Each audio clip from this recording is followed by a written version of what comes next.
आज आपण ह्या व्हिडिओमध्ये 10th स्टँडर्ड सायन्स 2 चा chapter number 3 that is life processes in living organism part 2. Okay. या आधीच्या व्हिडिओमध्ये आपण life processes in living organism part 1 चा स्टडी केला होता. ओके. त्यात आपण सेल डिव्हिजनचा स्टडी केला होता. त्याच्या पुढचा पार्ट आपण ह्या चॅप्टरमध्ये स्टडी करणार आहोत. ऍक्च्युअल सेल डिव्हिजन झाल्याच्या नंतर जे रिप्रोडक्शन होतं त्याचा स्टडी आपण ह्या पार्टमध्ये करणार आहोत. पहा आता मेन फर्स्ट रिप्रोडक्शन म्हणजे काय हे आपल्याला समजलं पाहिजे. तर रिप्रोडक्शन म्हणजे काय असतं पहा. काय असतं रिप्रोडक्शन? तर formation of new organism. Reproduction मध्ये काय होतं? एक नवीन ऑर्गॅनिझम तयार होतो. काय सांगतोय मी? रिप्रोडक्शन मेन लाईफ प्रोसेस आहे प्रत्येक लिव्हिंग ऑर्गॅनिझमची. रिप्रोडक्शन मध्ये काय तयार होतं? एक न्यू ऑर्गॅनिझम तयार होतो. काय तयार होतं? एक न्यू ऑर्गॅनिझम तयार होतं. बरोबर. Of same species by earlier existing organism. Same species existing, समजा ह्युमन आहे, ही एक्झिस्टिंग स्पेसिस आहे. त्याचं रिप्रोडक्शन झाल्याच्या नंतर दुसरा ह्युमनच तयार होणार आहे. म्हणजे सेम स्पेसिस पण त्याचा काय होणार आहे? एक नवीन ऑर्गॅनिझम तयार होणार आहे. Is called as a reproduction. ही रिप्रोडक्शनची डेफिनेशन. काय रिप्रोडक्शन म्हणजे? तर formation of new organism of same species by earlier existing organism is called as a reproduction. Okay. Reproduction is one of the various important characters of living organism. हे आधीच सांगितलं. Living organism जे आहेत त्याचे एक important characteristics आहे. काय important characteristics आहे? जर रिप्रोडक्शन झालंच नाही तर नवीन ऑर्गॅनिझम तयार होणार नाही. म्हणून रिप्रोडक्शन हे एक काय व्हेरी इम्पॉर्टंट कॅरेक्टर्स आहे. कशाचं? लिव्हिंग ऑर्गॅनिझमचं. It is also one of the various reason responsible for evolution of each species. आपण इव्हॉल्युशनचा स्टडी सुद्धा केला होता फर्स्ट चॅप्टरमध्ये. In living organism reproduction occurs mainly by 2 method. आता हे जे काही रिप्रोडक्शन असतं हे 2 मेथडने होतं. एक असतं असेक्शुअल मेथड आणि एक असतं सेक्शुअल रिप्रोडक्शन. हे 2 मेथड असतात. कोणत्या? असेक्शुअल रिप्रोडक्शन आणि सेक्शुअल रिप्रोडक्शन. पहा इथं काय आपल्याला डायग्राम पण दिला समजण्यासाठी. एक सीड जर ज्यावेळेस आपण लावलं तर त्याच्यापासून काय तयार होतं? एक प्लांट तयार होतं. समजलं? हे एक रिप्रोडक्शन आहे. सेम तसंच आपण याचं पाहिलं, कोणाचं? हेनचं पाहिलं, कोंबडीचं. तर अंड्यातून एक नवीन ऑर्गॅनिझम तयार होणार आहे. न्यू ऑर्गॅनिझम तयार होणार आहे. सेम इथं सीडचं पण दिलंय आणि हे आपल्याला दिलंय कशाचं? अमिबाचं दिलंय पहा. अमिबाचे पण एकापासून ज्यावेळेस त्याचं सेल डिव्हिजन होतं त्यावेळेस 2 अमिबा तयार होतात. ओके. हे झालं मेनली काय? रिप्रोडक्शन. आता आपण रिप्रोडक्शनचे जे 2 टाइप पाहिले त्याचं थोडंसं काय करूयात आधी ओव्हरऑल डिस्क्रिप्शन पाहूयात. पहा हा चार्ट नीट करायचा. मी एक चार्ट देतो आता. हा चार्ट नीट स्टडी करायचा. पहा आपण काय स्टडी करतोय? तर रिप्रोडक्शन मेन. पहा कसं चार्ट लक्षात ठेवायचं ते सांगतो मी. हा चार्ट जर तुम्ही लक्षात ठेवला तर तुमचा बऱ्यापैकी स्टडी होऊन जातो. पहा रिप्रोडक्शन हे लक्षात आलं. रिप्रोडक्शनचे 2 टाइप. रिप्रोडक्शनचे टाइप किती आहेत? तर 2 टाइप आहेत. पहा असं एक तुमच्याकडे पण एक तुम्ही चार्ट तयार करून ठेवला तरी चालू शकतो. पहिलं रिप्रोडक्शन कोणतं आहे? असेक्शुअल. पहिलं रिप्रोडक्शनचा टाइप काय? Asexual reproduction. आणि दुसरं रिप्रोडक्शन कोणतं आहे? तर ते आहे सेक्शुअल. हे 2 मेन रिप्रोडक्शनचे टाइप. आता असेक्शुअल रिप्रोडक्शन मध्ये काय लक्षात ठेवायचं पहा. हे जे असेक्शुअल रिप्रोडक्शन आहे पहा, मी वेगळ्या इंकमध्ये लिहितो तुम्हाला समजण्यासाठी ब्रॅकेटमध्ये. हे जे असेक्शुअल रिप्रोडक्शन आहे ते होतं मेनली युनिसेल्युलर ऑर्गॅनिझम मध्ये आणि मल्टीसेल्युलर ऑर्गॅनिझम मध्ये. दोन्ही ऑर्गॅनिझम मध्ये काय होतं हे जे आपलं असेक्शुअल रिप्रोडक्शन आहे ते होतं. पण हे असेक्शुअल रिप्रोडक्शन होत असताना त्याच्याकडे एकच पॅरेंट असतं. असते युनिपॅरेंटल. कसं असतं? युनिपॅरेंटल. हे लक्षात ठेवायचं. म्हणजे काय? सिंगल पॅरेंट असतो यामध्ये. ओके. त्याच्यानंतर पहा याचा जो रिझल्ट असतो, बरोबर? म्हणजे याचं रिप्रोडक्शन झाल्याच्या नंतर रिझल्ट जे नवीन ऑर्गॅनिझम तयार होतो तो सिमिलर असतो. कसा असतो? एक्झॅक्ट सिमिलर असतो. प्लांटचं पहा, आंब्याचं झाड आहे. आंब्याच्या झाडाचं जर रिप्रोडक्शन झालं तर सेम त्याच टाईपचं एक वेगळं झाड तयार होतं, बरोबर? म्हणजे असेक्शुअल मध्ये ते कसं राहतं? सेम रिझल्ट राहतो. पण तसं जर सेक्शुअल मध्ये पाहिलं तर हा बाय पॅरेंटल असतो. काय असतो? बाय पॅरेंटियल. म्हणजे याच्यात 2 पॅरेंट असतात, बरोबर? एक मेल आणि एक फिमेल गॅमेट असतो. हे बाय पॅरेंटल म्हणतात म्हणून. आणि याचा जर रिझल्टचा आपण स्टडी केला, विचार केला, त्याचा रिझल्ट कसा असतो? डिफरन्स असतो. त्याच्यात काय असतो? जे मदर पॅरेंट्स असतात आणि जे डॉटर पॅरेंट्स म्हणजे जे चाइल्ड असतात त्यामध्ये काय असतो? थोडासा डिफरन्स असतो. हे लक्षात ठेवायचं. समजलं? आता या रिप्रोडक्शन मध्ये पहा, सेक्शुअलचं पाहत असताना सेक्शुअल मध्ये परत 2 टाइप पडतात. कोणते 2 टाइप आहेत पहा. सेक्शुअलचे परत 2 टाइप. फर्स्ट टाइप आहे युनिसेल्युलर. मी सांगितलं की हे जे असेक्शुअल रिप्रोडक्शन आहे हे युनिसेल्युलर मध्ये सुद्धा होतं आणि मल्टीसेल्युलर मध्ये सुद्धा होतं. हे लक्षात ठेवायचं. ओके. त्यानंतर पहा, आता युनिसेल्युलर ज्यावेळेस हे रिप्रोडक्शन होतं, त्याचे काही टाइप्स आहेत.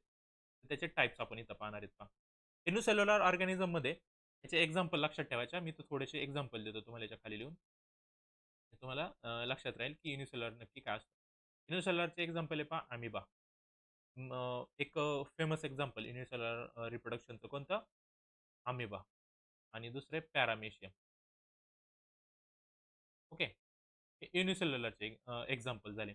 मग याचे जर याच्या टाइप पाहिल्या रिप्रोडक्शनच्या युनिसेल्युलरचे, त्याच्यातली फर्स्ट टाइप आहे बायनरी फिशन. बायनरी फिशन हां, फिशन आणि फ्युजनमध्ये डिफरन्स आहे पहा. फिशन आणि फ्युजनमध्ये काय डिफरन्स आहे तो आधी लक्षात घ्या. फिशन आणि काय पाहतो आपण फ्युजन असं 2 वर्ड येतात. तर फिशनचा अर्थ होतो सेपरेट होणे, डिव्हाईड होणे. फिशनचा अर्थ काय होतो? डिव्हाईड होणे, सेपरेट वेगवेगळे आणि फ्युजन म्हणजे एकत्र येणे.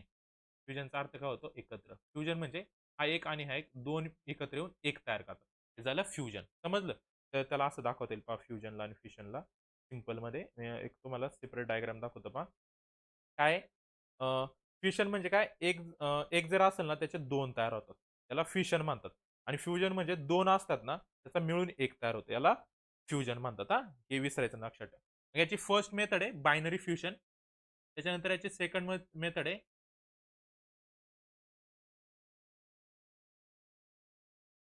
Multiple fission. मल्टिपल फिशन ही त्याची सेकंड मेथड आहे. त्यानंतर याच्यात अजून एक आहे बडिंग. काय बडिंग. ओके. त्या मेथड आहे कशाच्या? युनिसेल्युलर ऑर्गॅनिझमच्या रिप्रोडक्शनच्या असेक्शुअलमध्ये. त्यानंतर मल्टी सेल्युलरमध्ये जर पाहिलं, तर मल्टी सेल्युलरचे पण टाइप पडतात.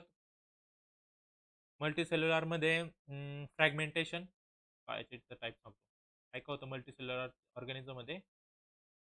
फ्रॅगमेंटेशन. हे नीट लक्षात ठेवायचा हा चार्ट. फ्रॅगमेंटेशन होतं. त्यानंतर रिजनरेशन हे टाइप्स आपल्याला याचा स्टडी पण करायचा आहे पुढं. काय? रिजनरेशन. ओके. त्यानंतर अजून याच्यात बडिंग याच्यात सुद्धा बडिंग होते.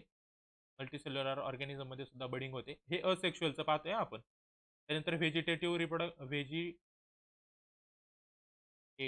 प्रोपोगेशन. व्हेजिटेटिव्ह प्रोपोगेशन ही एक मेथड आहे याची. त्यानंतर पुढचा टाइप आहे स्पोर फॉर्मेशन. काय? Spore formation. हे सगळे टाइप कशाचे आहेत? मल्टीसेल्युलर ऑर्गॅनिझमच्या रिप्रोडक्शनचे. युनिसेल्युलरचे बायनरी फिशन, मल्टिपल फिशन आणि बडिंग. तसं मल्टीसेल्युलर ऑर्गॅनिझमचे fragmentation, regeneration, budding, vegetative reproduction आणि स्पोर फॉर्मेशन. हे कशाचं पाहिलं आपण? असेक्शुअल. ओके. हे फिशन आणि फ्युजन कळलं. आता इकडं पहा. त्यावेळेस आपण सेक्शुअल रिप्रोडक्शन पाहतो. आता सेक्शुअल रिप्रोडक्शन 2 ठिकाणी होतं. कुठं? एकतर हे फ्लॉवरमध्ये होतं आणि ह्युमनमध्ये होतं. बरोबर? Sexual reproduction. म्हणजे ॲनिमल्स. ह्युमन म्हणजेच कोणते येणार आहे? ॲनिमल्स येणार आहे. ओके. त्यानंतर ह्या फ्लॉवरमध्ये आपण इथं स्टडी करणार आहे हिबिस्कसचं जे फ्लॉवर आहे, जास्वंद. बरोबर? हिबिस्कस त्याचा स्टडी आपण याच्यात करणार आहे आणि ह्युमनचे आपण परत हे पाहणार आहे. ह्युमनचं तर आपल्याला माहिती आहे काय? ह्युमनमध्ये मेल आणि फिमेल हे 2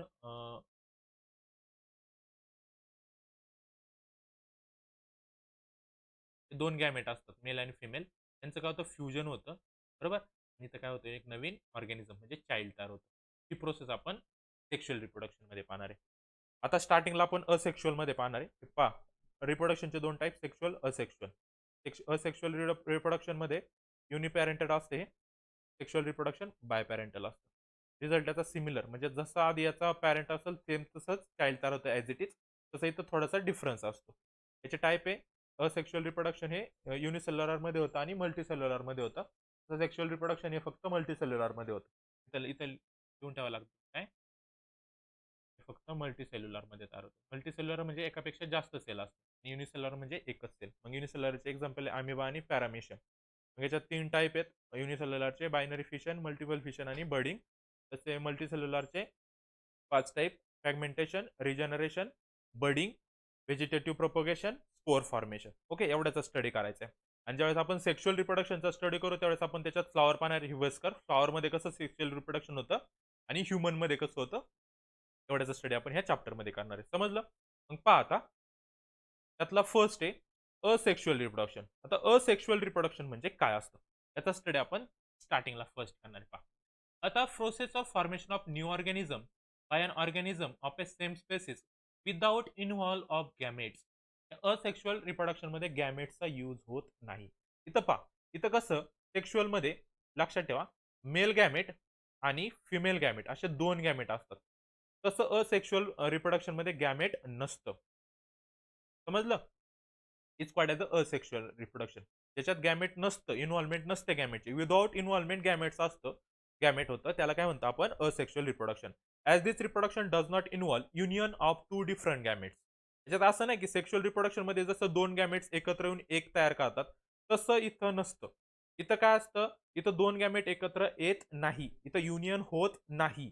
the new organism has exact genetic similarity with the reproductive organism. इथं एकाच पासून काय होतं त्याचा दुसरा तयार होतो. आणि इथं कसं असतं सिमिलरिटी असते. म्हणजे आधी जो पॅरेंट असेल सेम त्याच टाईपचा त्याचा चाइल्ड सुद्धा असतो. Same as it is. काहीच डिफरन्स नसतो. दिस इज युनिपॅरेंटल. मी आधी सांगितलं याच्यात एकच पॅरेंट असतो. Reproduction and it occurs by the mitotic cell division. याच्यात कोणती सेल डिव्हिजन होते आपण जे काल दोन टाईप पाहिले होते मिओसिस आणि मायटॉटिक. त्यातलं मायटॉटिक सेल डिव्हिजन याच्यात यूज होते. absence of genetic recombination is a drawback whereas fast process is advantage of this reproductive system. आता जर असेक्शुअल रिप्रोडक्शन मध्ये पाहिलं तर त्याचा ऍडव्हान्टेजेस काय ही फास्ट प्रोसेस आहे खूप फास्ट प्रोसेस आहे. पण याचा एक डिसएडव्हान्टेजेस काय याचा डिसएडव्हान्टेज आहे याच्यात जेनेटिक रिकॉम्बिनेशन नसतं.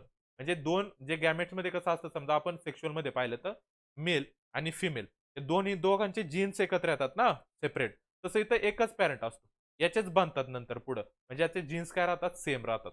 समजलं जेनेटिक रिकॉम्बिनेशन याच्यात होत नाही.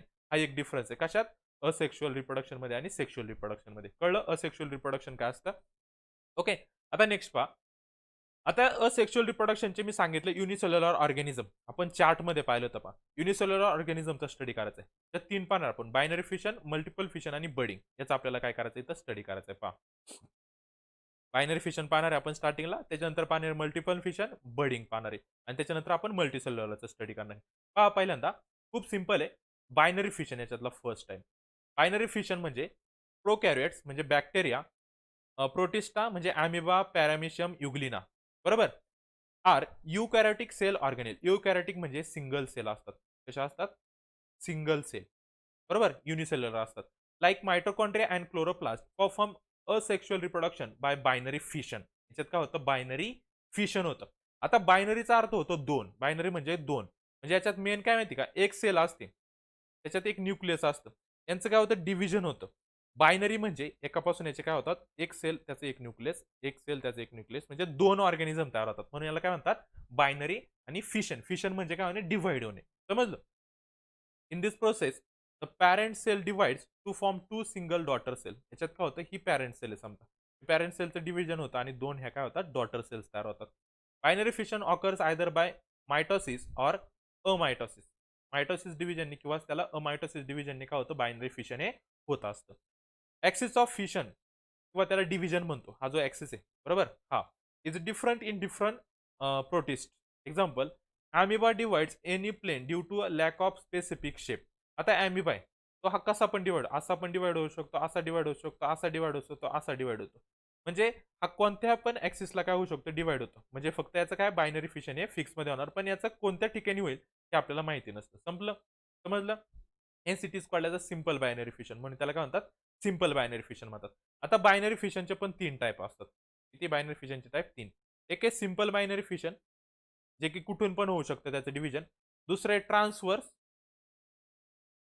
ट्रान्सवर्स बायनरी फिशन आणि तिसरं आहे लॉन्जिट्युडनल. कोणतं आहे तिसरं लॉन्जिट्युडनल बायनरी फिशन. आता पहा द पॅरामिशन अमिबा सिंपल सिंपल मध्ये काय येतो अमिबा ट्रान्सवर्स मध्ये येतो पॅरामिशन आणि लॉन्जिट्युडनल मध्ये येतो युग्लिना. हा हे लक्षात ठेवा. Paramecium divides by transverse binary fission where as euglena by longitudinal binary fission. पहा आपल्याला कळलं आपल्या इथं डायग्राम पाहिलं. ही फर्स्ट आहे पहा कुठे गेलं आपलं हे पहा अॅमिबाचं. हे simple binary fission. Simple binary fission मध्ये काय झाले पहा एक जो अमिबा होता त्याचा असा कट पडत गेला पहा इथं आणि दोन काय झाल्या नवीन सेल तयार झाल्या. तसं पॅरामिशनचं पहा ट्रान्सव्हर्स बायनरी फिशन म्हणजे हा अॅमिबा पॅरामेशियम ह्या शेपचा ना त्याचं इथंच बायनरी फिशन होणार. तसं या अॅमिबाचं असं पण होऊ शकतं किंवा असं पण डिव्हिजन होऊ शकतं. म्हणून याला म्हणतात सिंपल बायनरी फिशन आणि पॅरामेशियम कोणत्या ह्याच्यात येतो? ट्रान्सव्हर्स बायनरी फिशनमध्ये येतो. पहा 2 सेपरेट झाले. आणि युग्लिनाचं लॉन्जिट्युडनल म्हणजे असा उभा काय पडतो त्याला शेप पडतो असा उभा. मधून काय पडतो असा डिव्हिजन होत असते त्याच्या. त्याला काय म्हणतात? Longitudinal binary. लॉन्जिट्युडनल याला म्हणतात ट्रान्सव्हर्स आहे आणि सिंपलमध्ये कोणती पण एक असेल. समजलं हा डिफरन्स? हे 3 टाइप होते. कशाचे? बायनरी फिशनचे. मग याचे एक्झाम्पल लक्षात ठेवायचे. सिंपल बायनरी फिशन म्हटलं तर अॅमिबा. ट्रान्सव्हर्स बायनरी फिशन म्हटलं तर पॅरामेशियम आणि लॉन्जिट्युडनल बायनरी फिशन म्हटलं तर युक्लिना. ओके. झालं बायनरी फिशन. बायनरी फिशन म्हणजे काय? एक ऑर्गॅनिझम असणार आहे आणि त्याचे डिव्हिजन होऊन 2 ऑर्गॅनिझम तयार होतात. पहा, हा आधी एक ऑर्गॅनिझम होता, त्याचे 2 ऑर्गॅनिझम तयार झाले. आपण एक होता, त्याचे 2 ऑर्गॅनिझम तयार झाले. युग्लिना सुद्धा एक होतं, त्याचं 2 ऑर्गॅनिझम तयार झाले. याला काय म्हणतात? Binary fission. ओके. आता नेक्स्ट पार्ट पहा. पुढे पाहायचं आपल्याला मल्टिपल फ्युजन. आता मल्टिपल फ्युजन म्हणजे काय असतं पहा. इथं खाली आपल्याला डायग्राम दिली. हा अॅमिबा आहे. आता याचं फिशन होताना काय होणार आहे पहा, एक सिस्ट तयार करतो. सिस्ट म्हणजे आउटर कव्हरिंग. जे ते काय करतं आतल्या पार्टला प्रोटेक्ट करतं. त्याला काय म्हणतात? सिस्ट म्हणतात. काय म्हणतात त्याला? सिस्ट.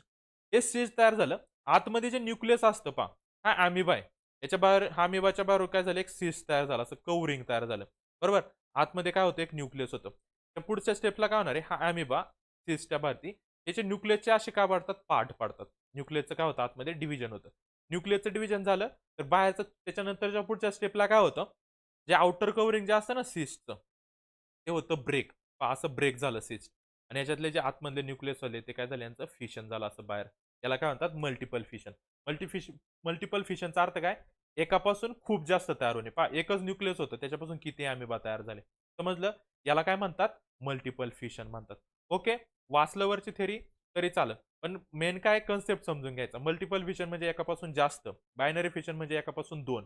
मग पहा इथं आपल्याला लागलं तर थेरी पण मध्ये पण काय दिले multiple fission. Asexual reproduction by multiple fission is perform by amoeba and other similar protist. मग बाकीचे कोणी अॅमिबा, पॅरामेशियम, युग्लिना हे प्रोटिस्ट आहेत. बरोबर 3. Amoeba stop the formation of the pseudopodia and thereby moment whereas there is a lack of food or any other type of a adverse condition.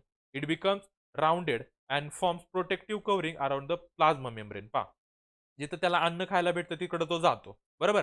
आणि तो काय करतो त्याच्या बाहेर एक कव्हरिंग तयार करतो. त्याला सिस्ट म्हणतात. Such encysted amoeba or any other process is called as the cyst. त्याला काय म्हणतात मग त्यावेळेस सिस्ट म्हणतात. फुगला ना पहा याचा राउंड शेप तयार झाला खाऊन. Many nuclear form by the repeated nuclear division. आतमध्ये काय होते याची न्यूक्लिअर डिव्हिजन होते. म्हणजे एकापासून खूप जास्त न्यूक्लियस तयार होतात in the cyst. It forms by the cytoplasmic division and thus many amoebas are amoebulae काय म्हणतात त्याला? अॅमिओब्युलस म्हणतात किंवा मल्टिपल अॅमिबा म्हटलं तरी चालेल. Are form they remain encysted till there are a adverse condition. जोपर्यंत त्यांना एक चांगली परफेक्ट कंडिशन भेटत नाही, तोपर्यंत ते ह्याच पोझिशनला राहतात न्यूक्लियस तयार करून. मग ॲडव्हर्स कंडिशनला आले, सिस्ट ब्रेक ओपन. सिस्ट काय होतं? ब्रेक होतं आणि त्याच्यापासून आपल्याला फेवरेबल कंडिशनमध्ये काय भेटतं?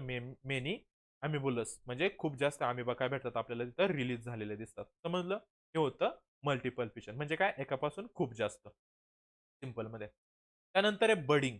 आता बडिंग म्हणजे काय असतं? पहा इथं डायग्राम दिली. हा एक आपला समजा अॅमिबा आहे. बरोबर? अॅमिबा नाही, ईस्ट आहे. बडिंग कुठं होतंय? ईस्टमध्ये होते. पहा, हा ईस्ट आहे असं कन्सिडर करा. या ईस्टला काय होतं? हळू याचं बड तयार होतं. बड तयार व्हायला सुरू होतं ते पहा. अशा फॉर्ममध्ये पायाला एक वरती बड आला आणि जे आतमध्ये न्यूक्लियस असतं ना, ते असं पसरण पावतं. ही झाली सेकंड स्टेप. न्यूक्लियस थोडं तुटायला लागलं. मग काय होतं? याचा शेप हा आहे, बाहेरचा तो ॲज इट इज राहतो. बरोबर? हा शेप आहे याचा. इकडे एक न्यूक्लियस तयार होतं, इकडे एक न्यूक्लियस तयार होतं. आणि न्यूक्लियस तयार होता काय होतं? खाली एक त्याची पेशी तयार होते, सेल तयार होते आणि वरती त्याला बड टाइप एक छोटंसं चाइल्ड तयार होतं. सेम याला परत असे वरती बड येत जाणार आहेत. याला म्हणतात बडिंग. काय म्हणतात त्याला? बडिंग म्हणतात. आणि याचं न्यूट्रिशन कोण करतं? हे वरचे जे बर्ड्स आले त्याचं न्यूट्रिशन करतं ही मदर सेल. ही जी मदर सेल असते हे काय करते त्याला न्यूट्रिशन प्रोव्हाइड करत असते. समजलं? बडिंगमध्ये हे डिव्हिजन होत नाही. फक्त काय होतं? जी मेन सेल असते ना त्याला असे छोटे वरती नवीन सेल काय होतात? अटॅच होत जातात. त्याला काय म्हणतो आपण? बडिंग म्हणतो. समजलं? या इथं जे मी आता सांगितलं ते इथं ह्या पॉइंटमध्ये दिलेलं आहे. याची थेरी तुम्ही वाचली तर समजून जाईल. पहा इथं पॅरेंटल सेल दिली. पॅरेंटल सेल काय करते? त्यांना न्यूट्रिशन प्रोव्हाइड करते. हे लक्षात ठेवायचं. ईस्ट सेलला. After sufficient growth bud separated from the parent cell and start to live independently as a daughter is cell. नंतर थोड्या दिवसांनी काय होतं, हे जे बर्ड आहेत ना, हे सेपरेट होतात. काय होतात? सेपरेट होतात आणि इंडिपेंडेंटली राहायला सुरुवात करतात. मग परत त्याला बर्ड येत जाणार, असे प्रत्येकाला बर्ड येत जाणार.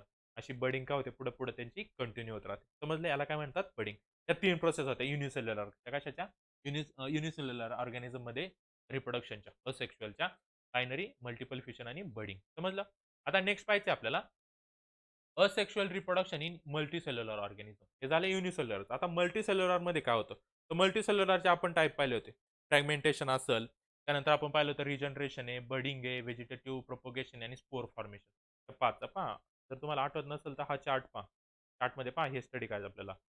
Fragmentation, regeneration, budding, vegetative propagation, spore formation हे 3 आपण आता स्टडी केले. ओके. तसे या बायनरी फिशनचे 3 टाइप पाहिले आपण. सिंपल, ट्रान्सव्हर्स आणि लॉन्जिट्यूडनल हे लक्षात ठेवा. चला आता पुढं. हा चार्ट नीट लक्षात ठेवा. त्याचा स्क्रीनशॉट काढून ठेवा लागलं तर. नेक्स्ट आता आपल्याला पाहिजे asexual reproduction in multicellular organism. त्यातला फर्स्ट टाइप आहे फ्रॅगमेंटेशन. फ्रॅगमेंटेशनचा अर्थ काय होतं पहा. समजा असा एक पेपर आहे. त्या पेपरला काय केलं, असं मधून फाडलं तर काय होणार आहे, त्याचे 2 तुकडे होणार आहे. काय होणार आहे, त्याचे 2 तुकडे होणार आहे. यालाच काय म्हणतात, फ्रॅगमेंटेशन. फ्रॅगमेंट म्हणजे काय इकडनं तोडणे, बरोबर. This type of a asexual reproduction occurs in multicellular organism. Okay. In this type of reproduction, the body of the parent organism break up into many fragments and each fragment start to live as an independent new organism. असे दोनच नाही, असे याचे किती पण असे fragment होऊ शकतात. हा आपल्याला समजण्यासाठी आपण इथं 2 घेतले. जे फ्रॅगमेंट होतात आणि नवीन त्याची जी सेल होती ती इंडिपेंडेंटली राहायला सुरुवात करते. याचं एक फेमस एक्झाम्पल आहे स्पायरोगायरा. समजलं? पायथं दिले एक स्पायरोगायरा होतं. त्याचं पायथून असं फ्रॅगमेंटेशन झालं. तर नवीन एक इकडं स्पायरोगायरा तयार झाला, हा एक स्पायरोगायरा तयार झाला. आणि काय होतात, इंडिपेंडेंटली राहायला सुरुवात करतात. समजलं? याला काय म्हणतात, फ्रॅगमेंटेशन. ओके. नेक्स्ट आहे रिजनरेशन. आता रिजनरेशनचा अर्थ काय होतं पहा.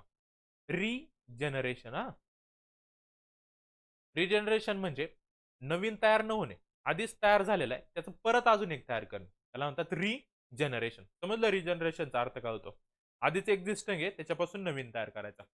तर रिजनरेशन मी you may know that the well wall lizard break up and the discard some part of its tail in emergency. पहा रिजनरेशन म्हणजे काय असतं. लिझार्ड आहे फॉर एक्झाम्पल, बरोबर. एक शेप मी असा ड्रॉ करतो लिझार्डचा, येतो का नाही मला माहित नाही. सिंपल तुम्हाला समजण्यासाठी मी असं इथं पहा, समजा ही लिझार्ड आहे.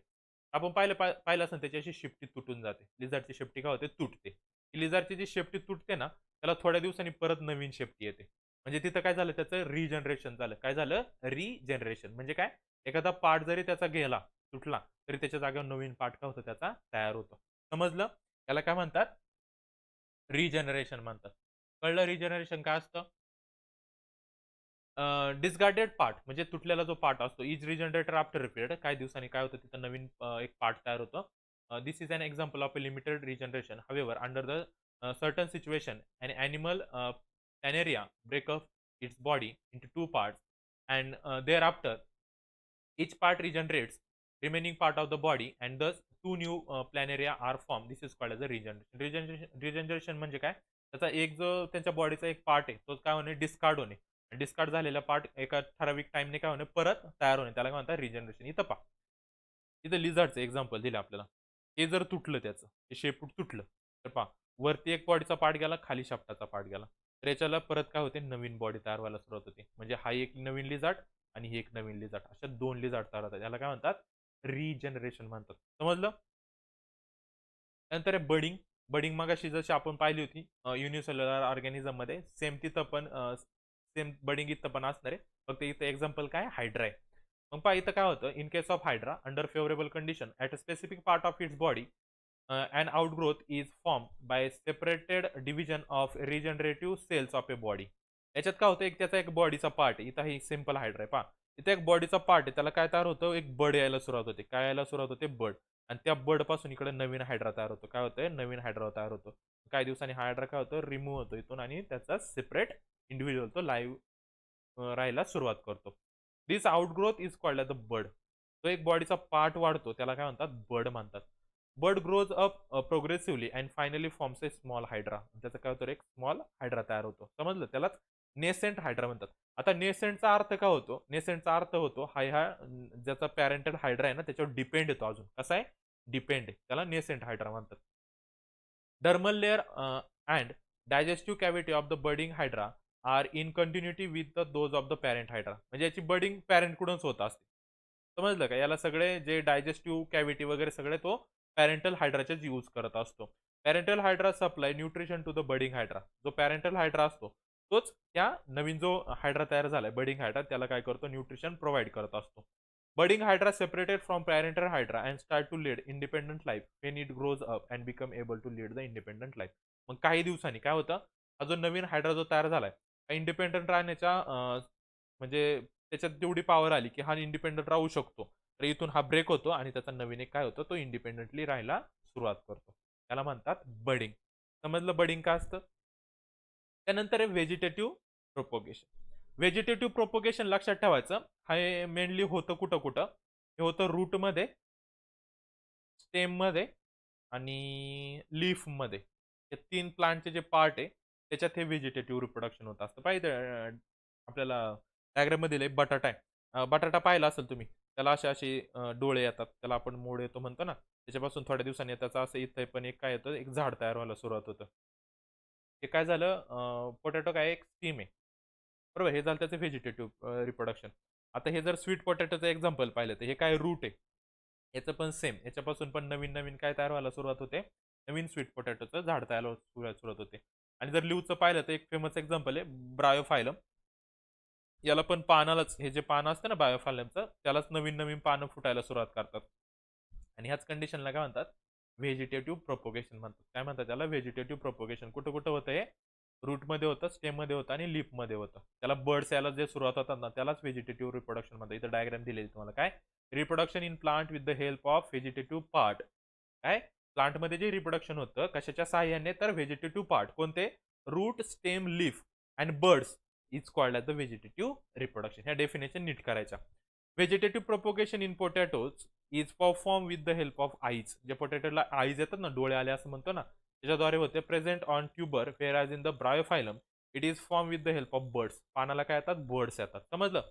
Present of the leaf margin.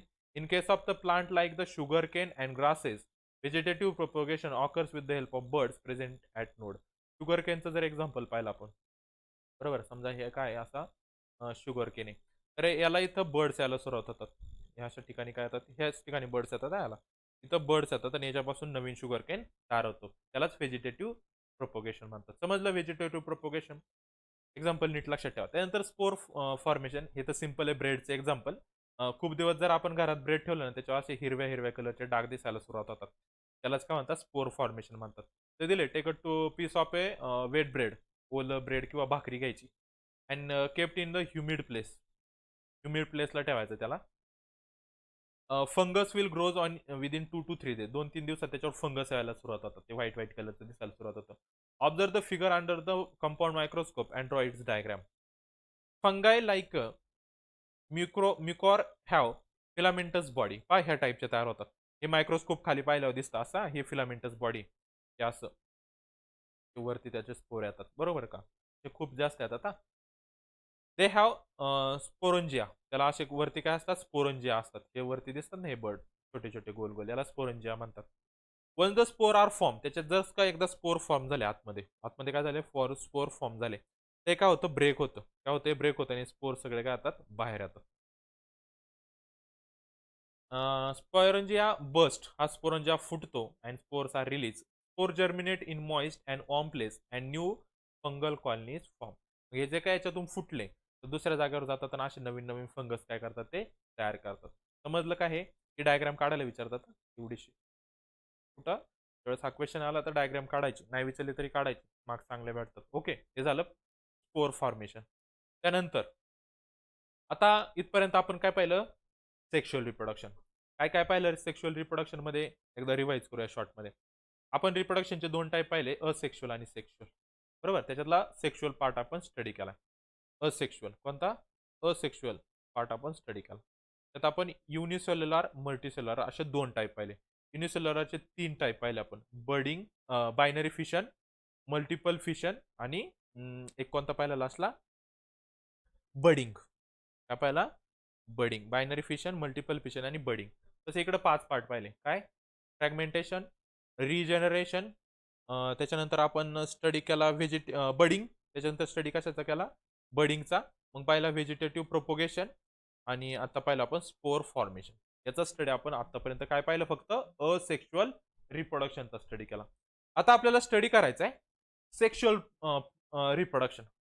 आता सेक्शुअल रिप्रोडक्शन मध्ये आपण मगाशीच पाहिलं की 2 मध्ये पाहणार आपण. एक पाहणार आहे फ्लॉवर मध्ये, त्याच्यात हिबिस्कसचा फ्लॉवर घेणार आहे आणि दुसरा आपण पाहणार आहे कशात? तर ह्युमन मध्ये. बरोबर?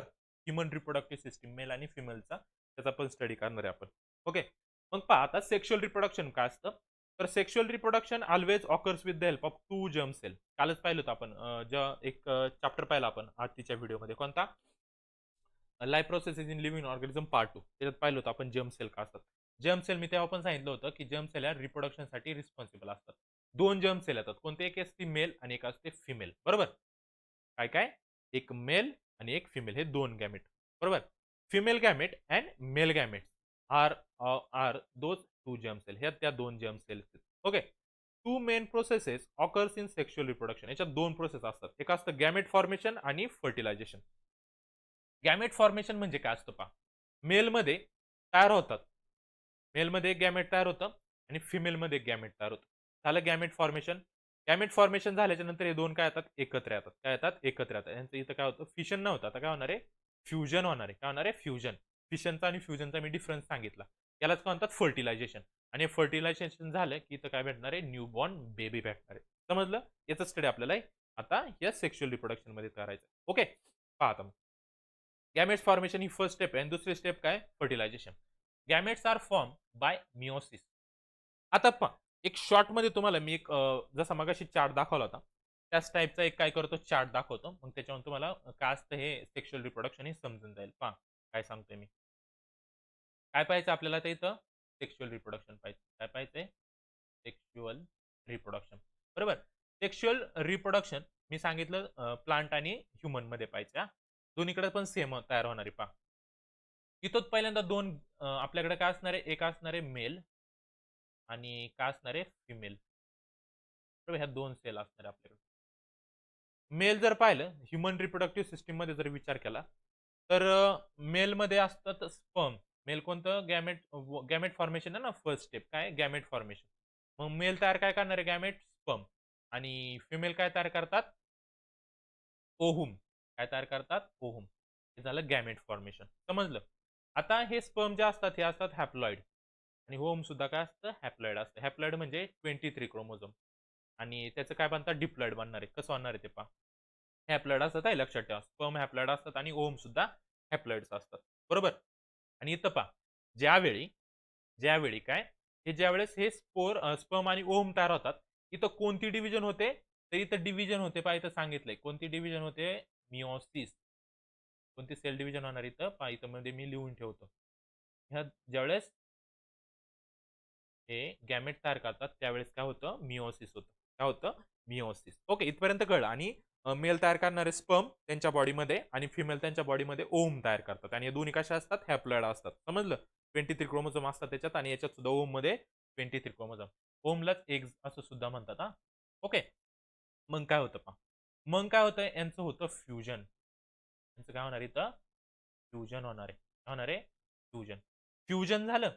आता हे फ्युजन झाल्याच्या नंतर काय तयार होतो? इथं तयार होतो झायगोट. काय तयार होतो? फ्युजन होऊन झायगोट तयार होतो. झायगोट तयार झाला. दोन्हीचं फ्युजन झालं. आता या झायगोटमध्ये प्रोसेस होते मायटोसिस. कोणती डिव्हिजन होते? मायटोसिस सेल डिव्हिजन होते इथं. कुठं? झायगोटमध्ये. मायटोसिस सेल डिव्हिजन झाल्याच्या नंतर तयार होतो एम्ब्रिओ सॅक. काय तयार होते? Embryo sack. एम्ब्रिओ सॅक तयार झाली की आपली काय तयार होतं इथं? बेबी तयार होतो. अशी प्रोसेस आहे. समजलं? काय सेक्शुअल मध्ये मेल एक असतं, फिमेल. मेल तयार करणारे स्पर्म, फिमेल तयार करणारे ओम किंवा त्याला एग्ज म्हणतात. हे दोन्ही हॅप्लॉइड असतात. आणि जे बेबी तयार होतो हा डिप्लॉइड तयार होतो. कारण इकडचा एक एन येतो इकडचा एक एन मिळून 2 एन तयार होतो. समजलं? मग यांचं काय होणार इथं? फ्युजन होणार आहे. इथं काय होणार आहे? फ्युजन. फ्युजन झाल्याच्या नंतर काय तयार होतं? झायगोट तयार होतो. झायगोट मध्ये डेव्हलपमेंट होते. एम्ब्रिओ तयार होतो. एम्ब्रिओ पासून बेबी तयार होतो. आता याच्यात एक लक्षात ठेवायचं, हा झायगोट इथूनच 2n तयार होता, इथंच 2n तयार होत होतो. आता पहा, ज्यावेळी काय लक्षात ठेवायचं, ज्यावेळी फ्युजन होतं आणि झायगोट तयार होतो, त्या झायगोट पासून जो एम्ब्रिओ तयार होतो ना, एम्ब्रिओ, त्याला टाइम लागतो 7 to 8 डेज. किती वेळ लागतो? 7 to 8 डेज. हे लक्षात ठेवायचं हां. ह्युमनचे 7 to 8 डेज झाले, की झायगोट पासून काय तयार होणार आहे? एम्ब्रिओ सॅक तयार होणार आहे बॉडीमध्ये फिमेलच्या. बरोबर? त्याच्यानंतर इथं त्या एम्ब्रिओमधून ज्यावेळेस 9 मंथचा पिरियड जातो. किती? 9 मंथ नंतर काय तयार होते? एक बेबी तयार होतो. काय तयार होते? एक बेबी तयार होतो. एवढा कालावधी लागतो. समजलं? फ्युजन झाल्याच्या नंतर झायगोट तयार होतो आणि झायगोट तयार झाल्यानंतर एम्ब्रिओ सॅक तयार व्हायला 7 ते 8 दिवस लागतात. आणि एम्ब्रिओ सॅकच्या नंतर 9 मंथ्स नंतर काय तयार होतो? बेबी तयार होतो. हे लक्षात ठेवायचं. समजलं? आणि इथे एक लक्षात ठेवा, हॅप्लॉइड म्हणजे 23 क्रोमोझोम्स असतात आणि डिप्लॉइड म्हणजे 46 असतात. पहा, फिमेलकडून इकडून एक एन येणार आहे, मेलचा एक एन. हे 2 एन इथं मिळून काय होणार आहे? हा 2 एन तयार होणार आहे. समजलं? हे आपल्याला इथं स्टडी करायचं आहे. मग पहा आता. कळलं गॅमेट फॉर्मेशन काय असतं?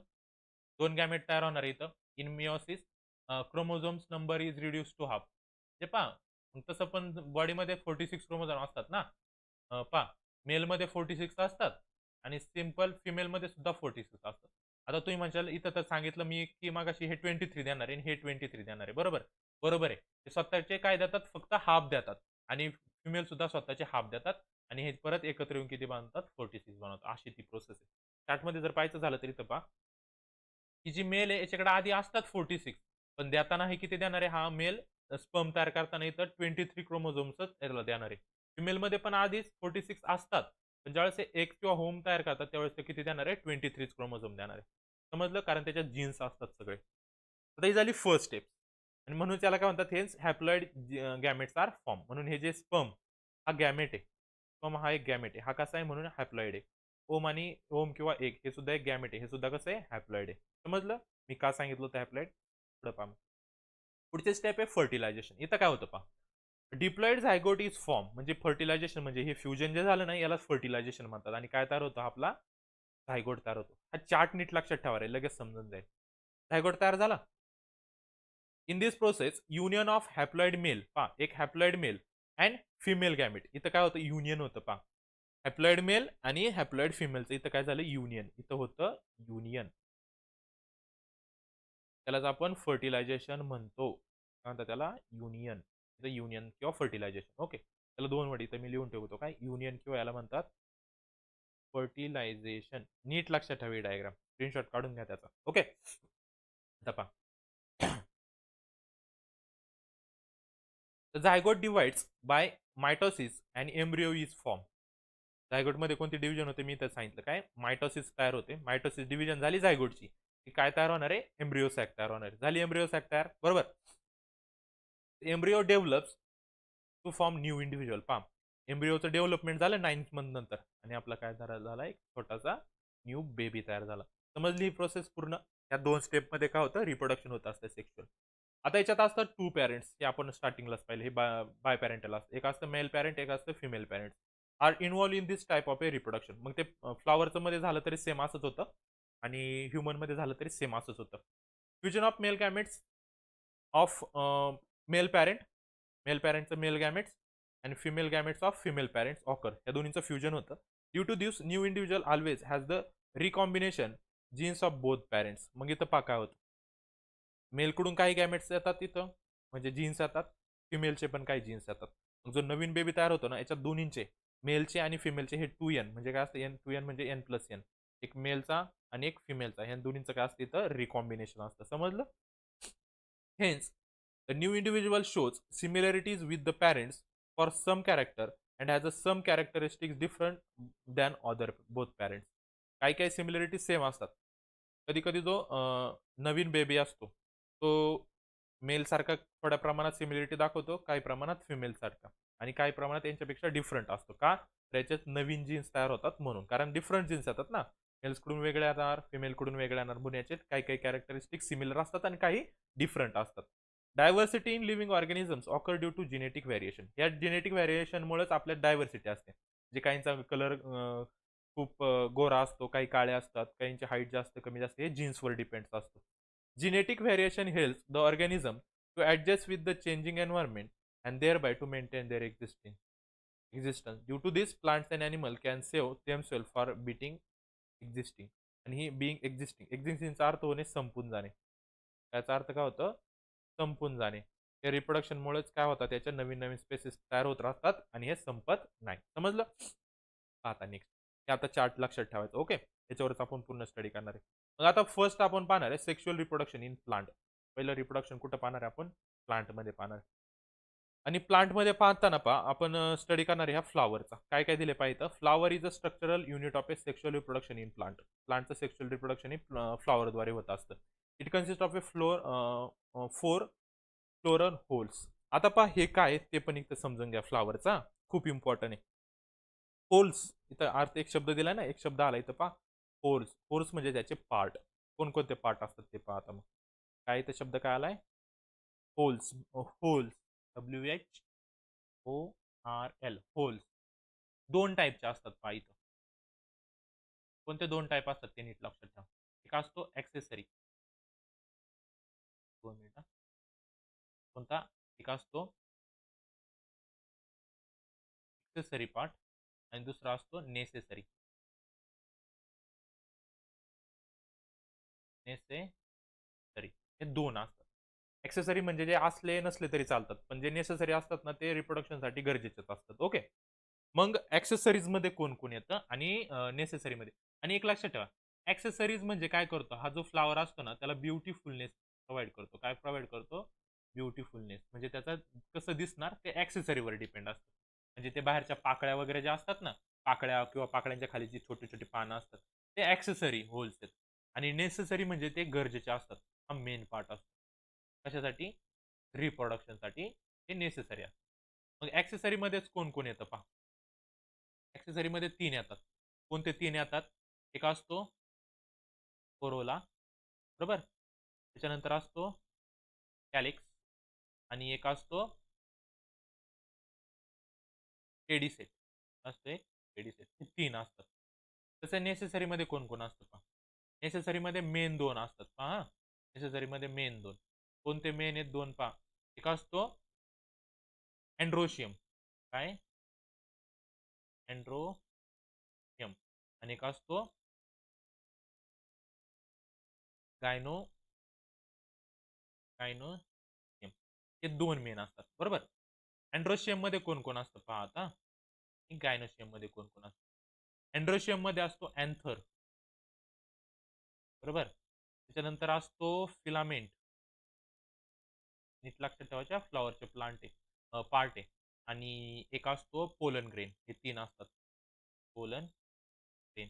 आणि याला फ्लॉवरचा काय म्हणतात? मेल पार्ट म्हणतात. काय म्हणतात त्याला? मेल पार्ट म्हणतात फ्लॉवरचा. आता गायनोशियम जो असतो, गायनोशियम मध्ये कोण कोण असतं पहा. स्टिग्मा. मी दाखवणार आहे डायग्राम मध्ये हे कुठं असतं. स्टिग्मा. त्याच्यानंतर असतो स्टाईल. असतो स्टाईल. आणि एक असतो ओरी. असतो एक ओरी. आणि हे 3 टाईप कोणाचे असतात? फिमेलचे असतात. कोणाचे असतात ते? फिमेलचे असतात. कळलं? फ्लॉवरची डायग्राम याच्यावरूनच कळले असेल. ऍक्सेसरी म्हणजे जे बाहेरचं आवरण असतं, जे फ्लॉवरला ब्युटिफुलनेस देतं दिसायला वगैरे. त्यात असतो कोरोला, कॅलेक्स आणि पेडिकेट्स. ज्या पाकळ्या वगैरे असतात ते.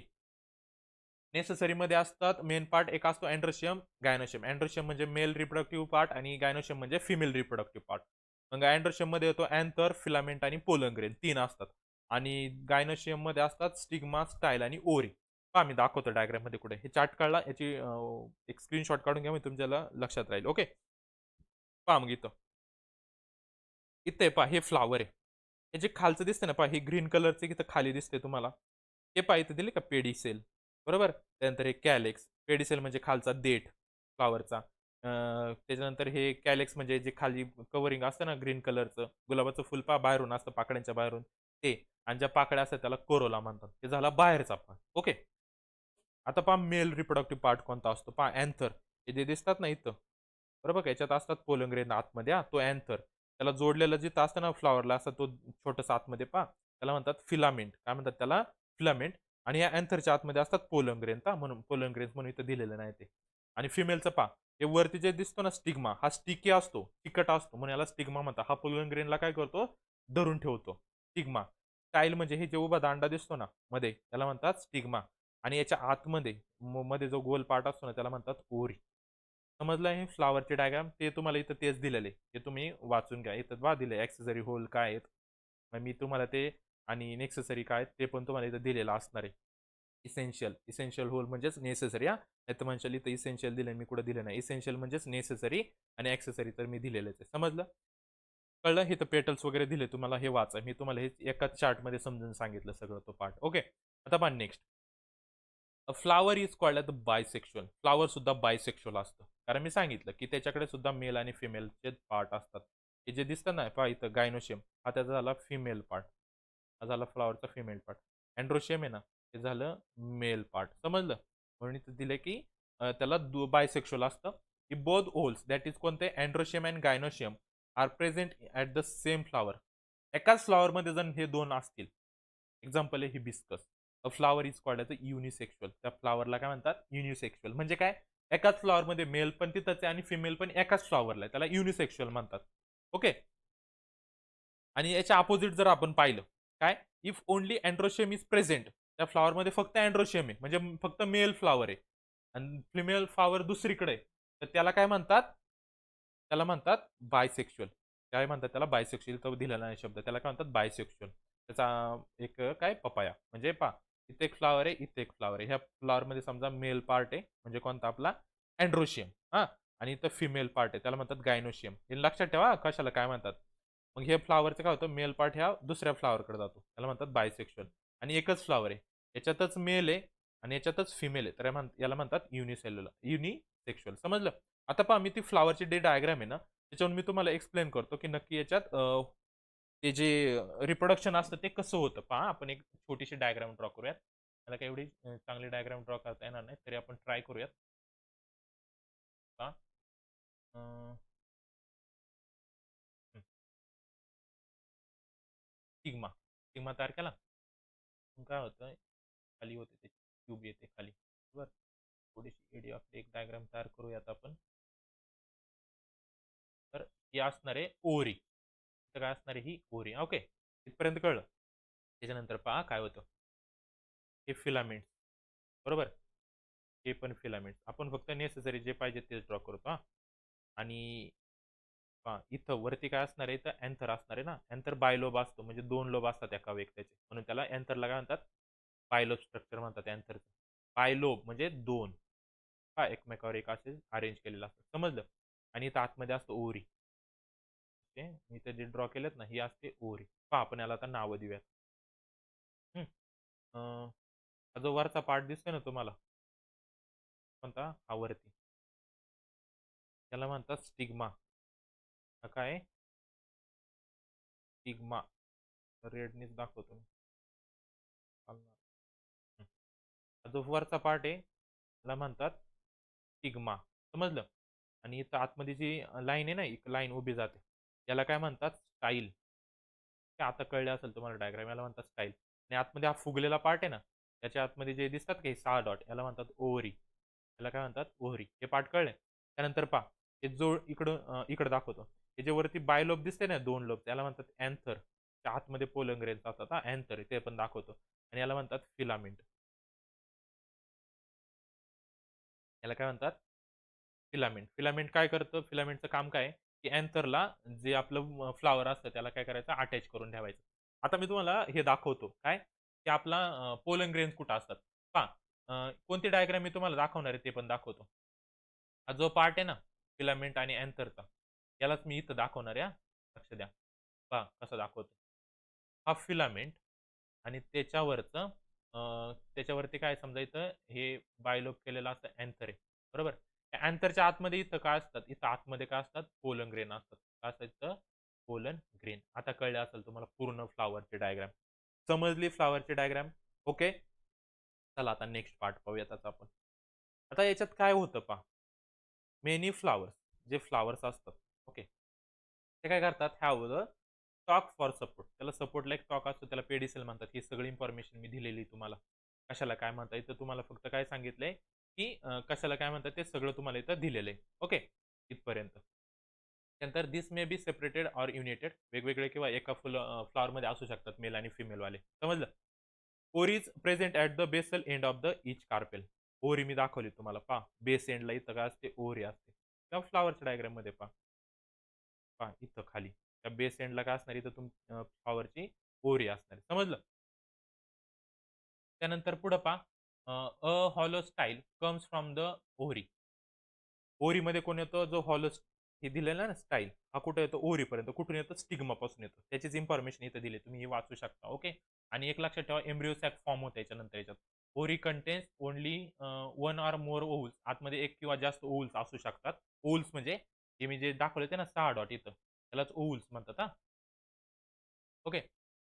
पुढे सांगितलं की याच्यात कोणते डिव्हिजन होते? मिओसिस डिव्हिजन होते. Each embryo sac consist of a haploid एक cell and 2 haploid polar nuclei, आणि 2 पोलार न्यूक्लिआय असतात. म्हणजे पहा, ते आतमध्ये एम्ब्रिओ सॅक कुठलं दाखवतो मी? याच्या आतमध्ये. ओके.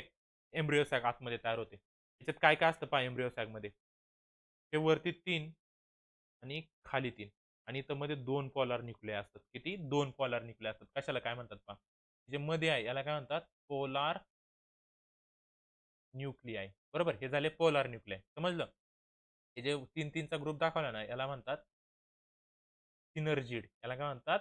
सिनर्जिड हां. दिलेलं आहे तुम्हाला डायग्राममध्ये पुढे, ते पण मी दाखवतो तुम्हाला. ओके. तर पुढचा पॉइंट पहा. मेन आपल्याला पाहायचं आता त्याचं रिप्रोडक्शन कसं होतं. आता pollen grain from anther are transported to stigma. आता होतं काय याच्यात? हे जे पोलन ग्रेन तिथं प्रेझेंट आहे ना अँथरवर, हे कुठं जातात? ह्या स्टिग्माकडे जातात. इथं ट्रान्सफर होतात. आता इथं ट्रान्सफर झाल्याच्या नंतर याच्यातले 2 न्यूक्लिआय तयार होतात. इथं किती? 2 न्यूक्लिआय.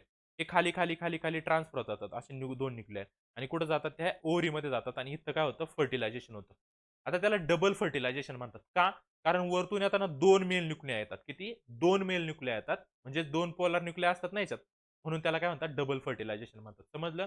आणि जो अँथर असतो, तो जो स्टिग्मावर जातो त्याला म्हणतात पोलिनेशन. काय म्हणतात त्या मेथडला? पोलिनेशन म्हणतात. पोलिनेशन म्हणजे काय? हे जे अँथर आहे स्टिग्मावरचे, हे कुठं जाणे? आपलं अँथर मधले पोलन ग्रेन्स कुठं जाणे? स्टिग्मावर जाणे. याला म्हणतात पोलिनेशन. समजलं? Pollination occur with the help of the abiotic agent. मग विंड किंवा वॉटरने ते पोलिनेशन होत असतं. वाऱ्याने उडून ते पोलन ग्रेन्स त्या स्टिग्मावर जाऊन चिटकतात. आणि अबायोटिक एजंट असेल इन्सेक्ट किंवा अदर ॲनिमल, म्हणजे ते मधुमाशी वगैरे मासे असतात ना, ते फ्लॉवर बसतात. त्यांच्या ते पायाला पोलन ग्रेन चिटकतात आणि मग ते स्टिग्मावर जातात. समजलं? Stigma become sticky during pollination. Pollen germinated when they false upon such sticky stigma. ते वरून स्टिग्मावर जर पडले ना, तर त्याला काय होतात? ते चिटकतात. कुठं? इथं. जो स्टिग्मा आहे ना, हा पार्ट. त्याला काय होतात? ते चिटकतात. समजलं? That is a long pollen tube and 2 male gametes are form. आणि काय तयार होतात तिथं मी सांगितलं आता. पुढं पुढं पण डायग्राम आहे. इथे काय होतात? असे 2 मेल गॅमेट तयार होतात. ते 2 मेल गॅमेट तयार झाले.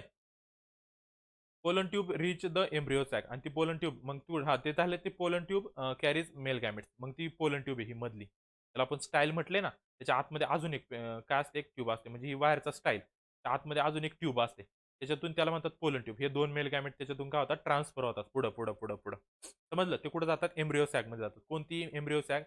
हे आतमध्ये जे आहे ना, त्याला म्हणतात एम्ब्रिओ सॅक म्हणतात ते ओव्हरीला. Via style. Tip of the pollen tube burst. Pollen ट्यूबचं टिप बस्ट होतं आणि 2 male gametes are release into the embryo sac. काय होतात? ते नंतर इथे येतात. कुठं? एम्ब्रिओ सॅकमध्ये येतात. पहा, ह्या डायग्राममध्ये तुम्हाला परफेक्ट दिसेल, मी दाखवतो इथं. इथं. इथं असे 2 मेल गॅमेट येतात हां, अशी, आणि कुठे एंटर होतात? ह्या एम्ब्रिओ सॅकमध्ये एंटर होतात. आता तर समजलं असेल. Okay. 1 male gamete unites with the egg cell and to form zygote. त्यातला एक मेल गॅमेट होतो, तो एग सेलकडे जातो आतमध्ये. त्याच्यापासून एक झायगोट तयार करतो. This is fertilisation. हे झालं एक fertilisation. Second male gamete, 2 male gamete आलेत ना, एक गेला एग्सकडं, त्यांनी झायगोट तयार केला. आणि सेकंड जो मेल गॅमेट असतो, युनायटेड विथ द 2 पोलार न्यूक्लिआय. एक गेला की ह्या एक्सकडे याच्यातल्या, आणि एक जातो ह्या पोलार न्यूक्लिआयकडं. बरोबर? पोलार न्यूक्लिआयकडे गेला दुसरा, आणि तो काय तयार करतो? एंडोस्पर्म तयार करतो. As 2 male nuclei participate in the process. ह्या प्रोसेसमध्ये 2 मेल गॅमेटने पार्टिसिपेट केलं, पण याला म्हणतात डबल फर्टिलायझेशन. पहा इथे एकदा सांगतो मी तुम्हाला. हा स्टिग्मा आहे. स्टिग्मावर पहा इथं पोलन ग्रेन आले का? 2 छोटे डॉट दिसतात. बरोबर? 2 छोटे डॉट इथं आले. मग इथं पहा, ही दिसते ना वेगळ्या कलरची, ही काय आहे? पोलन ट्यूब आहे. पहा इथं 2 मेल गॅमेट दाखवलेत. इथे एक मेल गॅमेट आहे आणि इथे एक मेल गॅमेट. 2 मेल गॅमेट आले आतमध्ये. इथं आतमध्ये आले कुठं? एम्ब्रिओ सॅकमध्ये आले. आता एम्ब्रिओ सॅकमध्ये आल्याच्या नंतर काय होतं पहा, एक जो मेल गॅमेट असतो, जो मेल गॅमेट असतो इथं वरती, वरती ज्या एक सेल असतो त्याच्याकडे जातो. एक मेल गॅमेट इथं गेला, दुसरा मेल गॅमेट जातो ह्या पोलन ट्यूबकडे. पहा, एक मेल गॅमेट इथं दाखवलाय, मेल गॅमेट दाखवलाय, एक इथं वरती दाखवलाय आणि एक कुठे ह्या पोलन ट्यूबकडे दाखवलाय. म्हणून याला म्हणतात फर्टिलायझेशन. मग हा जो एक सेलकडे गेलाय ना वरती, पहा नीट लक्ष द्या. हे तर कळलं 2 मेल गॅमेट्स आले. एक गेला एक सेलकडे. हा जो एक सेलकडे गेला ना, तो काय बनवतो ॲक्चुअल झायगोट बनवतो. बरोबर? एकाने काय बनवला झायगोट. दुसरा हा जो पोलन ट्यूबकडे गेला ना, हा काय बनवतो अँड्रोशियम. अँड्रोशियम. काय बनवतो अँड्रोशियम. हे दोघं जण, एक बनवतो झायगोट, दुसरा बनवतो अँड्रोशियम. समजलं? आणि त्यालाच आपण काय म्हणतो डबल फर्टिलायझेशन म्हणतो. कारण याच्यात 2 मेल गॅमेट्स होते ना, म्हणून याला काय म्हणतो डबल फर्टिलायझेशन म्हणतो. समजलं इथपर्यंत? आता एक तुम्हाला पार्ट याच्यात तुम्हाला नाही आता तो 11th-12th ला जाऊन तेव्हा त्यावेळेस कळतं. एका मेल गॅमेटने झायगोट तयार केला. तो झायगोट म्हणजे त्यावेळेस तुम्ही आंबा खाल्लाय का? आंब्याच्या आतमध्ये कोय असते. कोयच्या आतमध्ये अजून एक छोटीशी व्हाईट कलरची कोय असते. बरोबर? त्याला म्हणतात झायगोट. काय म्हणतात त्याला? झायगोट म्हणतात. बरोबर? त्याच्यापासून ती बीपासून झाड तयार होणार असतं. त्याच्या बाहेर जो आपण आंबा खातो ना, तो पल्क असतो ना, त्याला म्हणतात अँड्रोशियम. त्याला काय म्हणतात? अँड्रोशियम. काय म्हणतात त्याला? अँड्रोशियम तो पल्क. आणि बाहेरचं जे जड आउटर कव्हरिंग असतं ना, ते हे अँटीपोल पासून बनलेलं असतं. कोणापासून? हे अँटीपोडल पासून बनलेलं असतं. समजलं का? हे फक्त तुमच्या माहितीसाठी. काय झायगोट म्हणजे आतली जी छोटीशी बी असते ती. अँड्रोशियम म्हणजे जे आपण जे खातो, तो पल्क. गर खातो ना तो. आणि अँटीपोडल्स असतात ना, पासून त्याचं बाहेरचं जे हार्ड कव्हरिंग असतं ना कोयचं, ते आंब्याची कोय असते ना, ते हे अँटीपोडल पासून बनलेलं असतं. समजलं? हीच होती कोणतं डबल फर्टिलायझेशन. कशाचं? फ्लॉवरचं. इथपर्यंत कळलं का? आता नेक्स्ट पार्ट काय आहे पहा. इथं दिलंय तुम्हाला. सेल्फ पॉलिनेशन आणि क्रॉस पॉलिनेशन अजून एक असा इथं काय सेल्फ पॉलिनेशन 2 टाइप असतात पॉलिनेशनच्या. पॉलिनेशन म्हणजे काय? पॉलिनेशन म्हणजे काय असतं तर अँथरकडून जो पोलन ग्रेन स्टिग्माकडे जातो, त्याला म्हणतात पॉलिनेशन. सेल्फ पॉलिनेशन एक असतं आणि एक असतं क्रॉस पॉलिनेशन. खूप सिंपल आहे, लक्षात ठेवा. सेल्फ पॉलिनेशन म्हणजे एकाच फ्लॉवरमध्ये होत असेल. काय? की एक फ्लॉवर आहे असं. त्याच फ्लॉवरचा मेल गॅमेट त्याच फ्लॉवरच्या फिमेल गॅमेटकडे जातो. त्याला म्हणतात सेल्फ पॉलिनेशन. क्रॉस पॉलिनेशनमध्ये काय होतं पहा. एक फ्लॉवर मेलवालं, दुसरं फ्लॉवर फिमेलवालं. दुसऱ्या फ्लॉवरकडून दुसऱ्या फ्लॉवरकडून त्याचे मेल गॅमेट फिमेलकडे जाणे याला म्हणतात क्रॉस पॉलिनेशन. समजलं? काय इथं दिलंय. Wien pollination involves only one flower. एकच फ्लॉवर आलं, तर त्याला काय म्हणतात? सेल्फ पॉलिनेशन म्हणतात. एकाच प्लांटवर एक फ्लॉवर किंवा त्याच प्लांटचे 2 फ्लॉवर सेम प्लांट असेल, तर त्याला म्हणतात self pollination. Where if it is involved 2 flowers borns on the 2 plant. 2 वेगवेगळे प्लांट आहेत. ओके.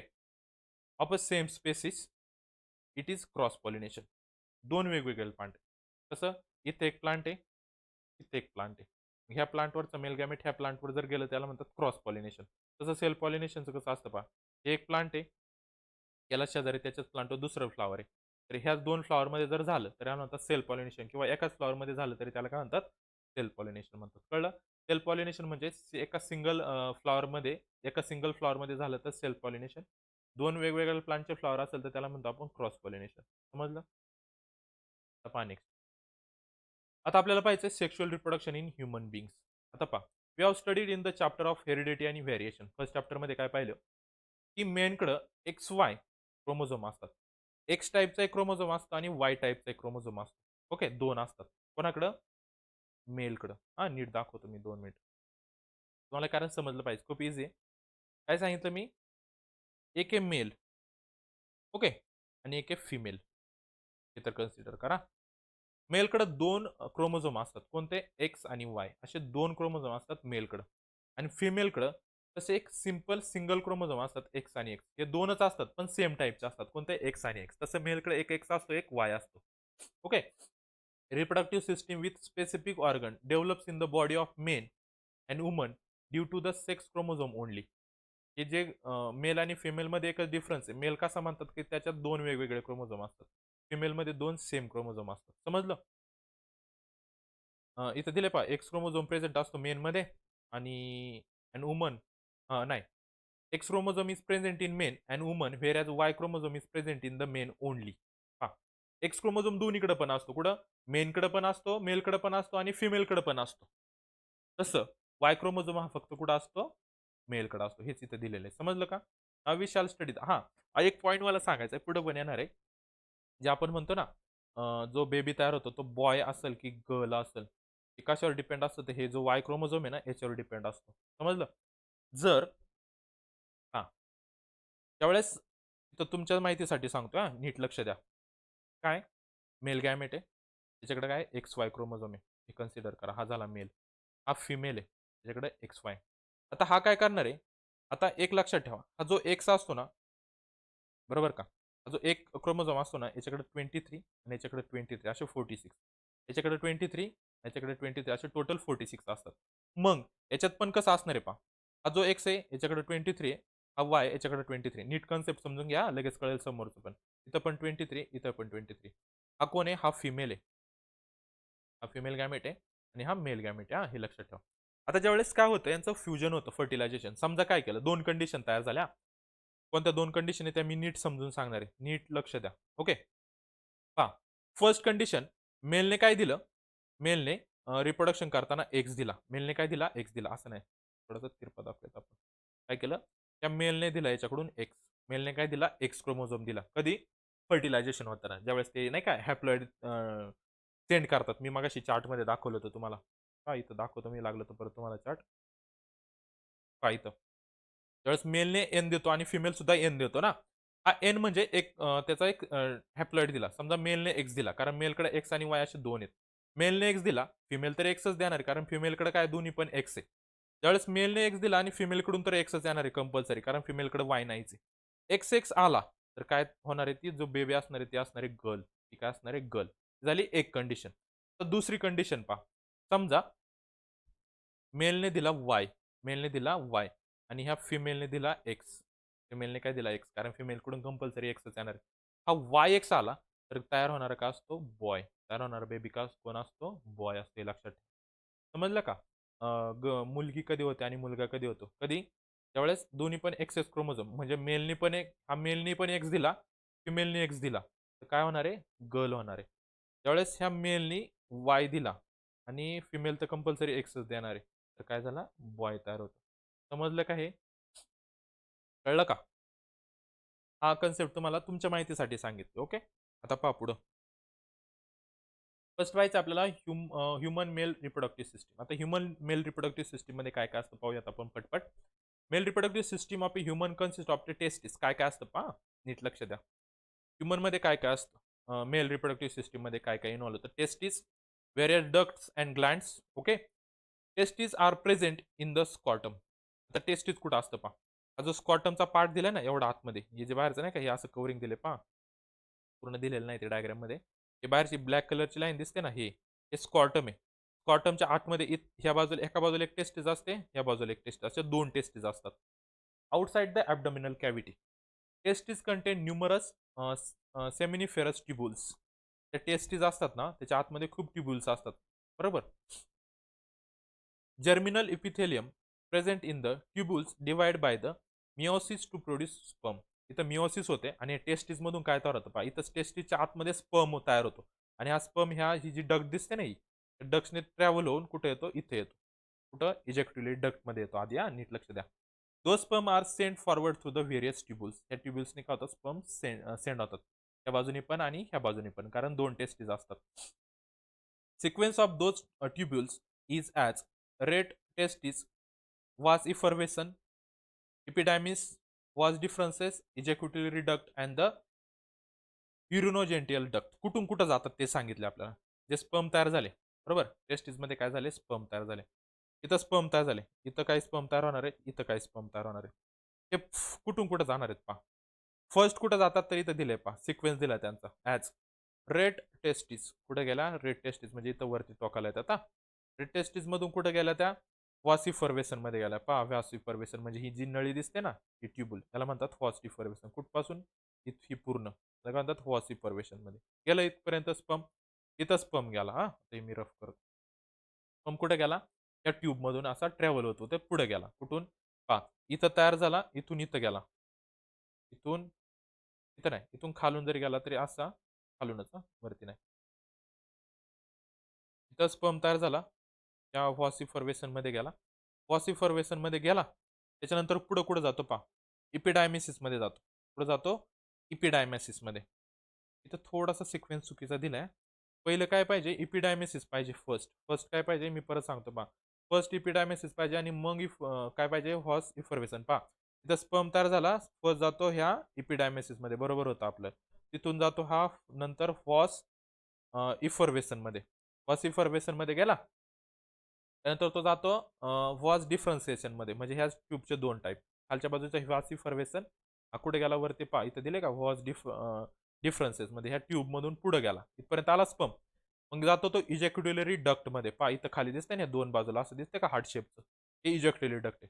त्या बाजूचा स्पम इथं येणार आहे आणि सेम ती प्रोसेस होणार आहे ती ही या बाजूला पण होणार आहे. असा स्पम इथून ट्रॅव्हल होऊन कुठे येणार आहे, या इजॅक्युलेटरी डक्टमध्ये आला. आला इथपर्यंत. त्यानंतर पहा आणि तिथून पुढे कुठे जाणार तो युरोनोजेंटल डक्ट, म्हणजे इथून पुढे जाणार आहे. मग ते युरोनोजेंटल डक्ट मधून इथं जातो कॉर्पस ग्लँड मध्ये जातो. ह्या दोन्हीला काय म्हणतात, कॉर्पस ग्लँड. आणि त्याच्यानंतर तो स्पर्म कुठे येतो, ह्या पेनिस मध्ये येऊन रिलीज होतो. समजलं. As the sperm are pushed forward from one duct to next they become mature and able to fertilise the ovum. जसं जसं ते एका डक्ट मधून दुसऱ्या डक्ट मध्ये जातात ना, तसं तसं ते मॅच्युअर होत जातात. मॅच्युअर होत जातात आणि ते फर्टिलायझेशनसाठी तयार होत जातात. समजलं. पुढे पहा. Seminal vesicle secrete their secretion in ejaculatory duct. आता पहा सेमिनल व्हेसिकल कुठे, हे सेमिनल व्हेसिकल, हे जे ब्ल्यू कलरचं दिसतं ना, हे सेमिनल व्हेसिकल. हे काय करतं, याचं काम काय, हे जे स्पर्म याच्याकडे जे आलेत ना, ते इजॅक्युलरी डक्ट मध्ये काय करत असतं, पाठवत असतं. समजलं. पुढं. Whereas prostagland of a corpus gland secrete their secretion in urinogenital duct. त्यानंतर काम कोणाचं येतं, त्या कॉर्पस ग्लँड, त्या छोट्या छोट्या दिसतात ना, पहा मी दाखवतो परत, लेच मिसमेट झाले. त्या कॉर्पस ग्लँड इथं, त्या कॉर्पस ग्लँड मध्ये येतो स्पर्म. मग ह्या कॉर्पस ग्लँड पुढं कुठं पाठवतात, ही जी मध्ये दिसते ना त्याला म्हणतात युरिनोजेंटल. ही मधली लाईन आहे ना त्याला काय म्हणतात, युरिनोजेंटल म्हणतात. समजलं. तिथं आलं. Seminal is form from sperm and secretion of all this gland. Seminal is ejaculated out through the penis. Semen म्हणजे काय, ते स्पर्म, मॅच्युअर झालेलं स्पर्मला सिमेन म्हणतात. Okay. All the organs of male reproductive system are paired expect urinogenital duct, prostate gland, penis and scrotum. पहा ही diagram मध्ये काय सांगितलंय.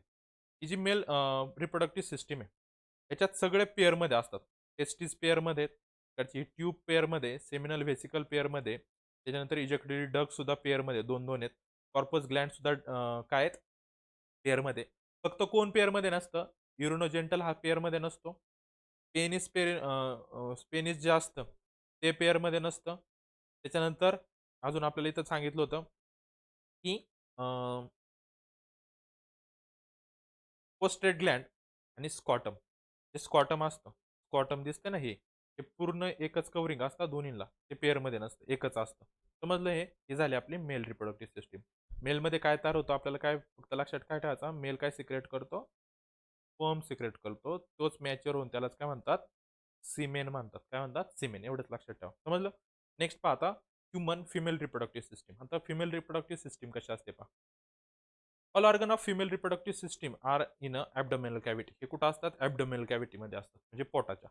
It included a pair of A ovary. काय काय असतं पहा, दोन ओव्हरी. पहा इथे एक ओव्हरी आहे आणि ही एक ओव्हरी. ओके, दोन ओव्हरी असतात त्याच्यात. अ पेअर ऑफ ए ओव्हिडक्ट. दोन ओव्हिडक्ट असतात. हे लाईन जे दिसतात ना ओव्हरीला जोडलेल्या, त्याला म्हणतात ओव्हिडक्ट. ह्या दोन असतात पेअरमध्ये. सिंगल युरेट्रस, मधला जो मोठा पोर्शन दिसतो याला काय म्हणतात, युरेट्रस म्हणतात. आणि अ वजायना, आणि पुढचा पोर्शन याला काय म्हणतात, वजायना म्हणतात. हे काय असतात, एक सिंगल सिंगल असतात. काय पेअरमध्ये असतं, ओव्हरी पेअरमध्ये असतात, ओव्हिडक्ट पेअरमध्ये असतं, आणि युरेट्रस आणि व्हजाइना हे सिंगल असतं. समजलं. Beside a pair of the Bartholin glands is also present. त्याच्या आतमध्ये अजून एक असतं, कोणतं, बार्थोलियन ग्लँड्स. हे तुम्हाला डिटेलमध्ये नाही, 11-12ला असतं. Okay. Generally every month and ohm is release in abdominal cavity. प्रत्येक मंथला काय होतं, ओहम काय होतो, रिलीज होतो. ओरीमध्ये तयार होतो, तो ओहम म्हणतात. काय म्हणतात, हा. ओरीमध्ये काय तयार होतो, ओहम तयार होतो. तसं मेलमध्ये काय तयार होतं, स्पर्म तयार होतो. ओके, हे लक्षात ठेवायचं. Free end of oviduct is a funnel like. पहा इथं दिसते का, हे फनेल लाईक असतं दोन्हींचं पण. ओव्हिडक्ट हे काय करतं, ओमला कंडक्ट करते, इथून घेतं आणि असं पुढं पुढं ट्रान्सफर करून कुठं असतं, हे युरेथ्रसमध्ये आणतं. कुठं आणतं, युरेथ्रसमध्ये आणतं. oocytes enter the oviduct through that opening. Cilia are present in the inner surface of oviduct. याच्या आतमध्ये सिलिया असतात. सिलिया म्हणजे असं हेअर लाईक स्ट्रक्चर असतं दोन्ही बाजून. ते पुढे काय करतं, ह्या ओव्हिडक्टला ढकलण्याचं काम करतं. This cilia push the oocytes toward the uterus. oocyte म्हणजेच ऊम. ऊमलाच काय म्हणतात, oocyte सुद्धा म्हणतात. दोन शब्द आहेत त्याला. म्हणजे सिलिया म्हणजे समजा ही ट्यूब आहे ना, तर सिलिया असं आतमध्ये आतल्या बाजूला असते हेअर लाईक स्ट्रक्चर. ते काय करतं, जे ओसाइट्स असतं किंवा ओम असतं त्याला ढकलत ढकलत कुठं आणतं हे या युरेथ्रसमध्ये आणतं. समजली? ही झाली फिमेल रिप्रोडक्टिव्ह सिस्टीम. समजलं? काय कळलं याच्यात तुम्हाला? मेल रिलीज करणारे स्पर्म आणि फिमेल रिलीज करणारे oocyte. oocyte म्हणजेच त्याला आपण ओव्हम म्हणतो आणि स्पर्म मॅच्युअर झाल्यावर त्याला आपण सीमेन म्हणतो. हीच नावं त्यांचीच नावं आहेत ती दोन्ही. इथपर्यंत कळलं?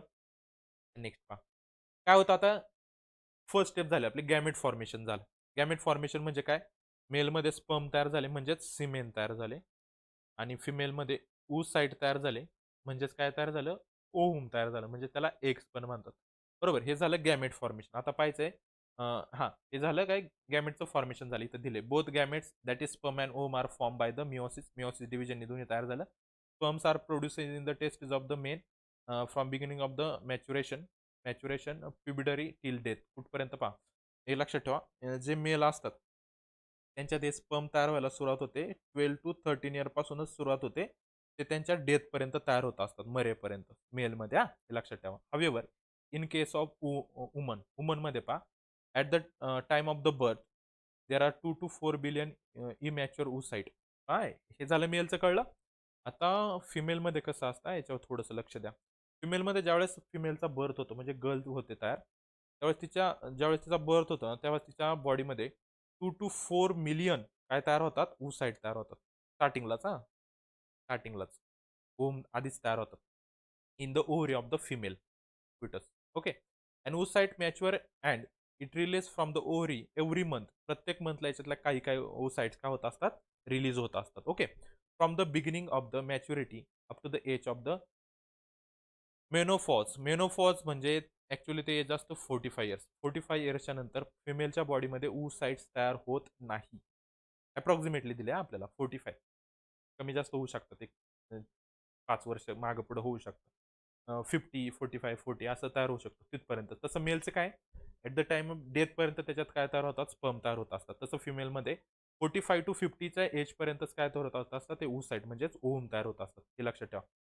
Menopause is the stoppage of the functioning of female reproductive system. मेनोपॉजचा अर्थ होतो त्याच्यानंतर फिमेलमध्ये रिप्रोडक्टिव्ह सिस्टीम वर्क होत नाही. समजलं? तशी मेलची डेथपर्यंत चालू राहते. At the age of about 45 to 50 years secretion of the hormones controlling the functioning of the female reproductive system. 45-50 एजची ज्यावेळेस वुमन होते त्यावेळेस तिच्या बॉडीमध्ये हे oocyte रिलीज होत नाही. समजलं? तयार होत नाही म्हणजे ती रिप्रोडक्शन करू शकत नाही त्या एजला. System either stop or become irregular. This cause menopause. यालाच काय म्हणतात मोनोपॉज म्हणतात. पॉज म्हणजे थांबणे. कळलं? हे झालं गॅमेट फॉर्मेशन. आता होणार आहे फर्टिलायझेशन नेक्स्ट स्टेप. पहा आता फर्टिलायझेशनला काय होतं. Formation of the zygote by union of sperm and ovum is called the fertilisation. आता फर्टिलायझेशन म्हणजे काय मेलचे स्पर्म ओके आणि फिमेलचा ओव्हम त्याला oocyte पण म्हणतात. दोन्ही काय होणार आहे एकत्र येणार आहे. काय होणार आहे ते एकत्र येणार त्याला म्हणतात fertilisation. Fertilisation is internal in human. Fertilisation ह्युमनच्या इंटरनल असतं बॉडीच्या आतमध्ये होतं कोणाच्या फिमेलच्या. Semen is ejaculated in vagina during the copulation. Sperm in the number of few millions start their journey by the route of vagina. Sperm एकदा व्हजायनामध्ये release झाले की त्यांची जर्नी चालू होते. व्हजायनामध्ये जातात मग ते युटेरसमध्ये जातात आणि कुठे जातात ओव्हिडक्टमध्ये जातात. स्पर्म कुठपर्यंत जातात पहा. ऍक्च्युली काय जी फिमेल इथं oocyte तयार करते ना हे इथं फक्त इथपर्यंत ते जातात कुठपर्यंत ओव्हिडक्ट पर्यंत जातात. युरेट्रसमध्ये येत नाही ऍक्च्युली पहा. त्यावेळेस ह्या व्हजायनामध्ये स्पर्म एंटर होणार हे स्पर्म कुठपर्यंत जातात ह्या ओव्हिडक्ट पर्यंत जातात. इथं होतं त्यांचं फर्टिलायझेशन आणि त्याच्यानंतर ते कुठे येतं ह्या युरेट्रसमध्ये येतं आणि इथं बेबी तयार व्हायला सुरुवात होत्या हे लक्षात ठेवा. Of those few million sperm fertilise the only ovum present in the oviduct. त्याच्यातले जे मिलियन स्पर्म आतमध्ये गेलेत ना त्याच्यातला कोणता तरीच एक स्पर्म जातो आणि तो काय करतो त्या ओव्हिडक्टला फर्टिलाइज करतो. From the age of the प्युबिटरी अप टू द मोनोपॉप्स म्हणजे फ्रॉम 10 इयर टू 17 इयर झाला काय प्युबिटरी period up to the age of 45 to 50 फिमेलचा. And ovum is release every month from the ovary. ओव्हरीमधून प्रत्येक महिन्याला हे ओम काय होत असतात रिलीज होत असतात. Okay that is out of 2.4 million oocytes approximately only 400 oocytes are release प्रत्येक महिन्याला. काय जे 2 टू 4 मिलियन्स असतात ना त्यातले फक्त 400 पर मंथ 400 पर मंथला काय होतात रिलीज होतात फिमेलमध्ये up to the age of मोनोपॉजच्या एज पर्यंत. प्रत्येक महिन्याला 400, 400, 400 असे 40 ते 50 वर्षापर्यंत गवताचाच रिलीज होत असतात. ओके. त्यालाच आपण मेन्स्युरेशन सायकल म्हणतो. Remaining oocytes undergoes degeneration. बाकीचे जे oocyte राहतात ना बॉडीमध्ये, ते काय करतात डिजनरेशन तयार करायला सुरुवात करतात. समजलं हे झालं फर्टिलायझेशन. आता नेक्स्ट काय होणार आहे डेव्हलपमेंट ऑफ बर्थ.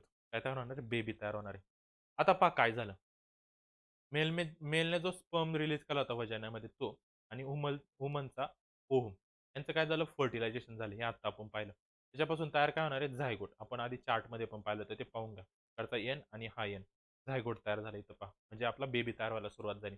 तर zygote form after the fertilisation in the oviduct. कुठं ओव्हिडक्ट म्हणजे ओव्हिडक्ट कळला असेल ना तुम्हाला फिमेलमध्ये. हा ओव्हिडक्ट आहे. हा पाईप. जो पाईप लाईक स्ट्रक्चर दिसतं ना त्याला ओव्हिडक्ट म्हणतात. इथंच फर्टिलायझेशन होतं. इकडून येतं वुमनची ओव्हरी आणि इकडून येतो मेलचा स्पर्म. इथं फर्टिलायझेशन झालं. हां, नीट लक्ष द्या. फर्टिलायझेशन झालं. Undergoes repeated mitotic division. आता इथं कोणती डिव्हिजन होणार आहे? मायटोटिक. आता इथं स्पर्म आणि ओव्हम तयार होताना कोणती डिव्हिजन झाली? मिओसिस. हां, हे लक्षात ठेवा. मिओसिस डिव्हिजन इथं होते आणि इकडे झायगोट तयार होताना कोणते तयार होते? मायटॉटिक डिव्हिजन होते. हां. आणि एम्ब्रिओ इज फॉर्म आणि झायगोट पासून काय तयार होणार आहे? एम्ब्रिओ. म्हणजे आपलं बाळ तयार व्हायला काय झाली? सुरुवात झाली. एम्ब्रिओ तयार व्हायला सुरुवात झाली. Meanwhile it is push toward the uterus. आता काय होतं पहा. इथं काय तयार झाला? झायगोट तयार झाला. हा काय होतं बाळ ज्यावेळेस तयार व्हायला सुरुवात होतं ना, हे कुठं येतं? पुश होतं आणि कुठं येतं? युरेथ्रसमध्ये येतो आणि इथं त्याची 9 मंथ कंप्लीट ग्रोथ होते. कुठं? युरेथ्रसमध्ये. किती? 9 मंथ. आणि हे 7 टू 8 डेज जे मी सांगितले होते ना, ते इथं होतं ओव्हिडक्टमध्ये 7 टू 8 डेज इथं झायगोट तयार होतं आणि त्याच्यानंतरचे जे 9 मंथ तो बेबी तयार होतो ना, तो हा युरेथ्रसमध्ये तयार होतो. समजलं? ही प्रोसेस समजून घ्या. Once it reaches the ureterus, it is implanted and further development occur after the implantation. त्याचं इम्प्लांटेशन झालं तिथं. पहा इथं स्टार्टिंग इथं दिलं आपल्याला हे वीक दिलेत. ते मी सांगतो. इम्प्लांटेशन झालं तिथं डेव्हलपमेंट व्हायला सुरुवात झाली. मग पहा अशी डेव्हलपमेंट होते बेबीची. त्या डायरेक्शन या. And organs called at the placenta. Placenta म्हणजे जी नाळ म्हणतात ना, जी मदर आणि बेबीला जोडलेली असते. त्याला प्लॅसेंटा म्हणतात. Okay. An organ called placenta is formed for supply of food material during the growth of in uterus. युटेरसमध्ये ज्यावेळेस बाळाची ग्रोथ होत असते त्यावेळेस ह्या जो प्लॅसेंटा ड्रॉ आहे वुमन काय करते वुमनची बॉडी हे फूड प्रोव्हाइड करत असते त्या बेबीला समजलं embryonic development is completed approximately within the 9 month after the fertilisation fertilisation झाल्याच्या नंतर 9 मंथ काय होते बेबीची डेव्हलपमेंट होते आणि मग ऍक्च्युअल बेबी जन्माला येतो समजलं इथं दिले पा 4 वीकला बेबी असं असणार आहे 8 वीकला ह्या टाईपचा थोडी थोडी डेव्हलपमेंट होत जाते ही 12 वीक 16 वीक 16 वीक म्हणजे 4 मंथ बरोबर 20 वीक म्हणजे 5 मंथ त्यानंतर 24 वीक म्हणजे 6 मंथ 28 वीक म्हणजे 7 मंथ 32 वीक म्हणजे 8 मंथ आणि लास्ट 36 मंथ म्हणजे आपले 9 मंथ आणि याच्यानंतर बेबी काय होतो बॉडीच्या बाहेर येतो वुमनच्या आणि त्यालाच आपण काय म्हणतो बर्थ झाला बेबीचा काय झाला जन्म झाला असं म्हणतो समजलं ही सिस्टीम पूर्ण मेल आणि फिमेलची कशी येते ओके आता इथं दिले पहा मी जे सांगितलं होतं ना बॉय कधी तयार होणार आहे गर्ल तरी कधी तयार होणार आहे इथून वाचून घ्या मी तुम्हाला ते आधीच सांगितलं ओके ते टोटली कोणावर डिपेंड असतं बॉय किंवा गर्ल होणार आहे हे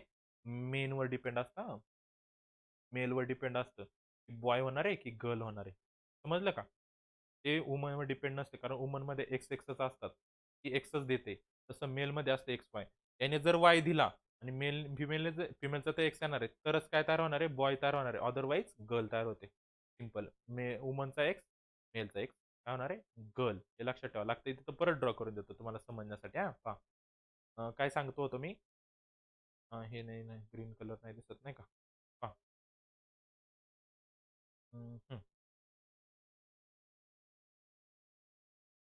x X male X Y female आणि एक्स वाय मेल इथं खाली लिहून देतो मी हे त्याचा स्क्रीनशॉट तुम्ही नंतर काढून घ्या हा कोण आहे हा फिमेल आहे नाही का फिमेल ओके आणि इकडं कोण आहे हा मेल आहे बरोबर तर दोन कंडिशन इकडे एक कंडिशन आणि ही एक कंडिशन असं लक्षात ठेवा तुम्ही बरोबर एक कंडिशन आहे आपली ही एक कंडिशन आता फर्स्ट कंडिशनमध्ये पहा इकडून फिमेलचा तर एक्स कंपल्सरी येणार आहे कुठं पण इथं समजा वाय आला आणि इकडं एक्स कारण मेलकडे दोन असतात ना बरोबर का एक्स एक्स आला तर गर्ल हे लक्षात ठेवा आपल्या जनरल नॉलेजसाठी आणि एक्स वाय आला तर काय बॉय म्हणून काय करायचं म्हणतात ना ते फिमेलला रिस्पॉन्सिबल धरतात मुलगा नाही झाला मुलगी नाही झाला तर त्याला रिस्पॉन्सिबल कोण असतो मेल असतो. हे लक्षात ठेवा, हे तुम्हाला माहिती पाहिजे. समजलं?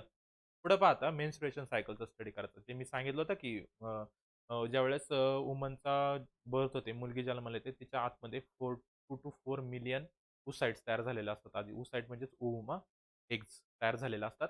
ते प्रत्येक मंथला 400 एग्ज काय करते रिलीज करत असते.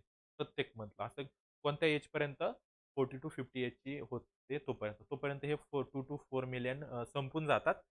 कारण त्याच्यापुढे ते वाढत नाही लिमिट. एवढेच असतात. 2 मिलियन तरी असतील किंवा 4 हे लिमिट आहे त्याचं. समजलं?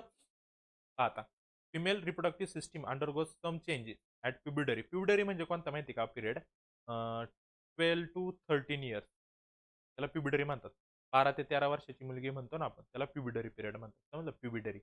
And those changes repeat at the interval of every 28 to 30 days. 28 to 30 days म्हणजे per month. these repetitive changes are called as a menstruation cycle. जे चेंजेस होतात ना फिमेलच्या बॉडीमध्ये त्यालाच आपण मेन्स्ट्रुएशन सायकल म्हणतो.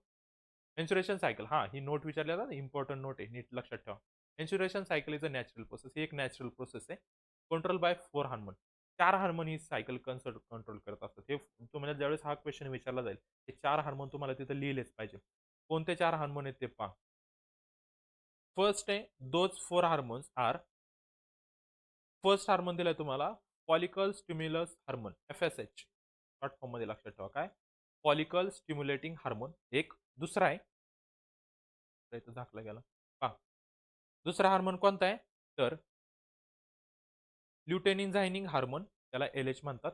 हा एक हार्मोन आहे. तिसरा हार्मोन आहे एस्ट्रोजेन अँड पोस्ट्रोजेन. असे 4 हार्मोन कोणकोणते सांगितले मी FSH फॉलिकल स्टिम्युलेटिंग हार्मोन, त्याच्यानंतर LH म्हणजे ल्युटेनायझिंग हार्मोन आणि एस्ट्रोजेन एस्ट्रोजेन आणि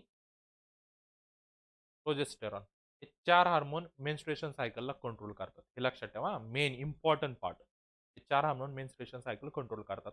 one of the several follicles in the ovary start to develop along with the oocyte present in it. ते oocyte असतं आतमध्ये. त्याच्यात काय होतं one of the several follicle तयार व्हायला सुरुवात होतं म्हणजे ओव्हरी. ओके.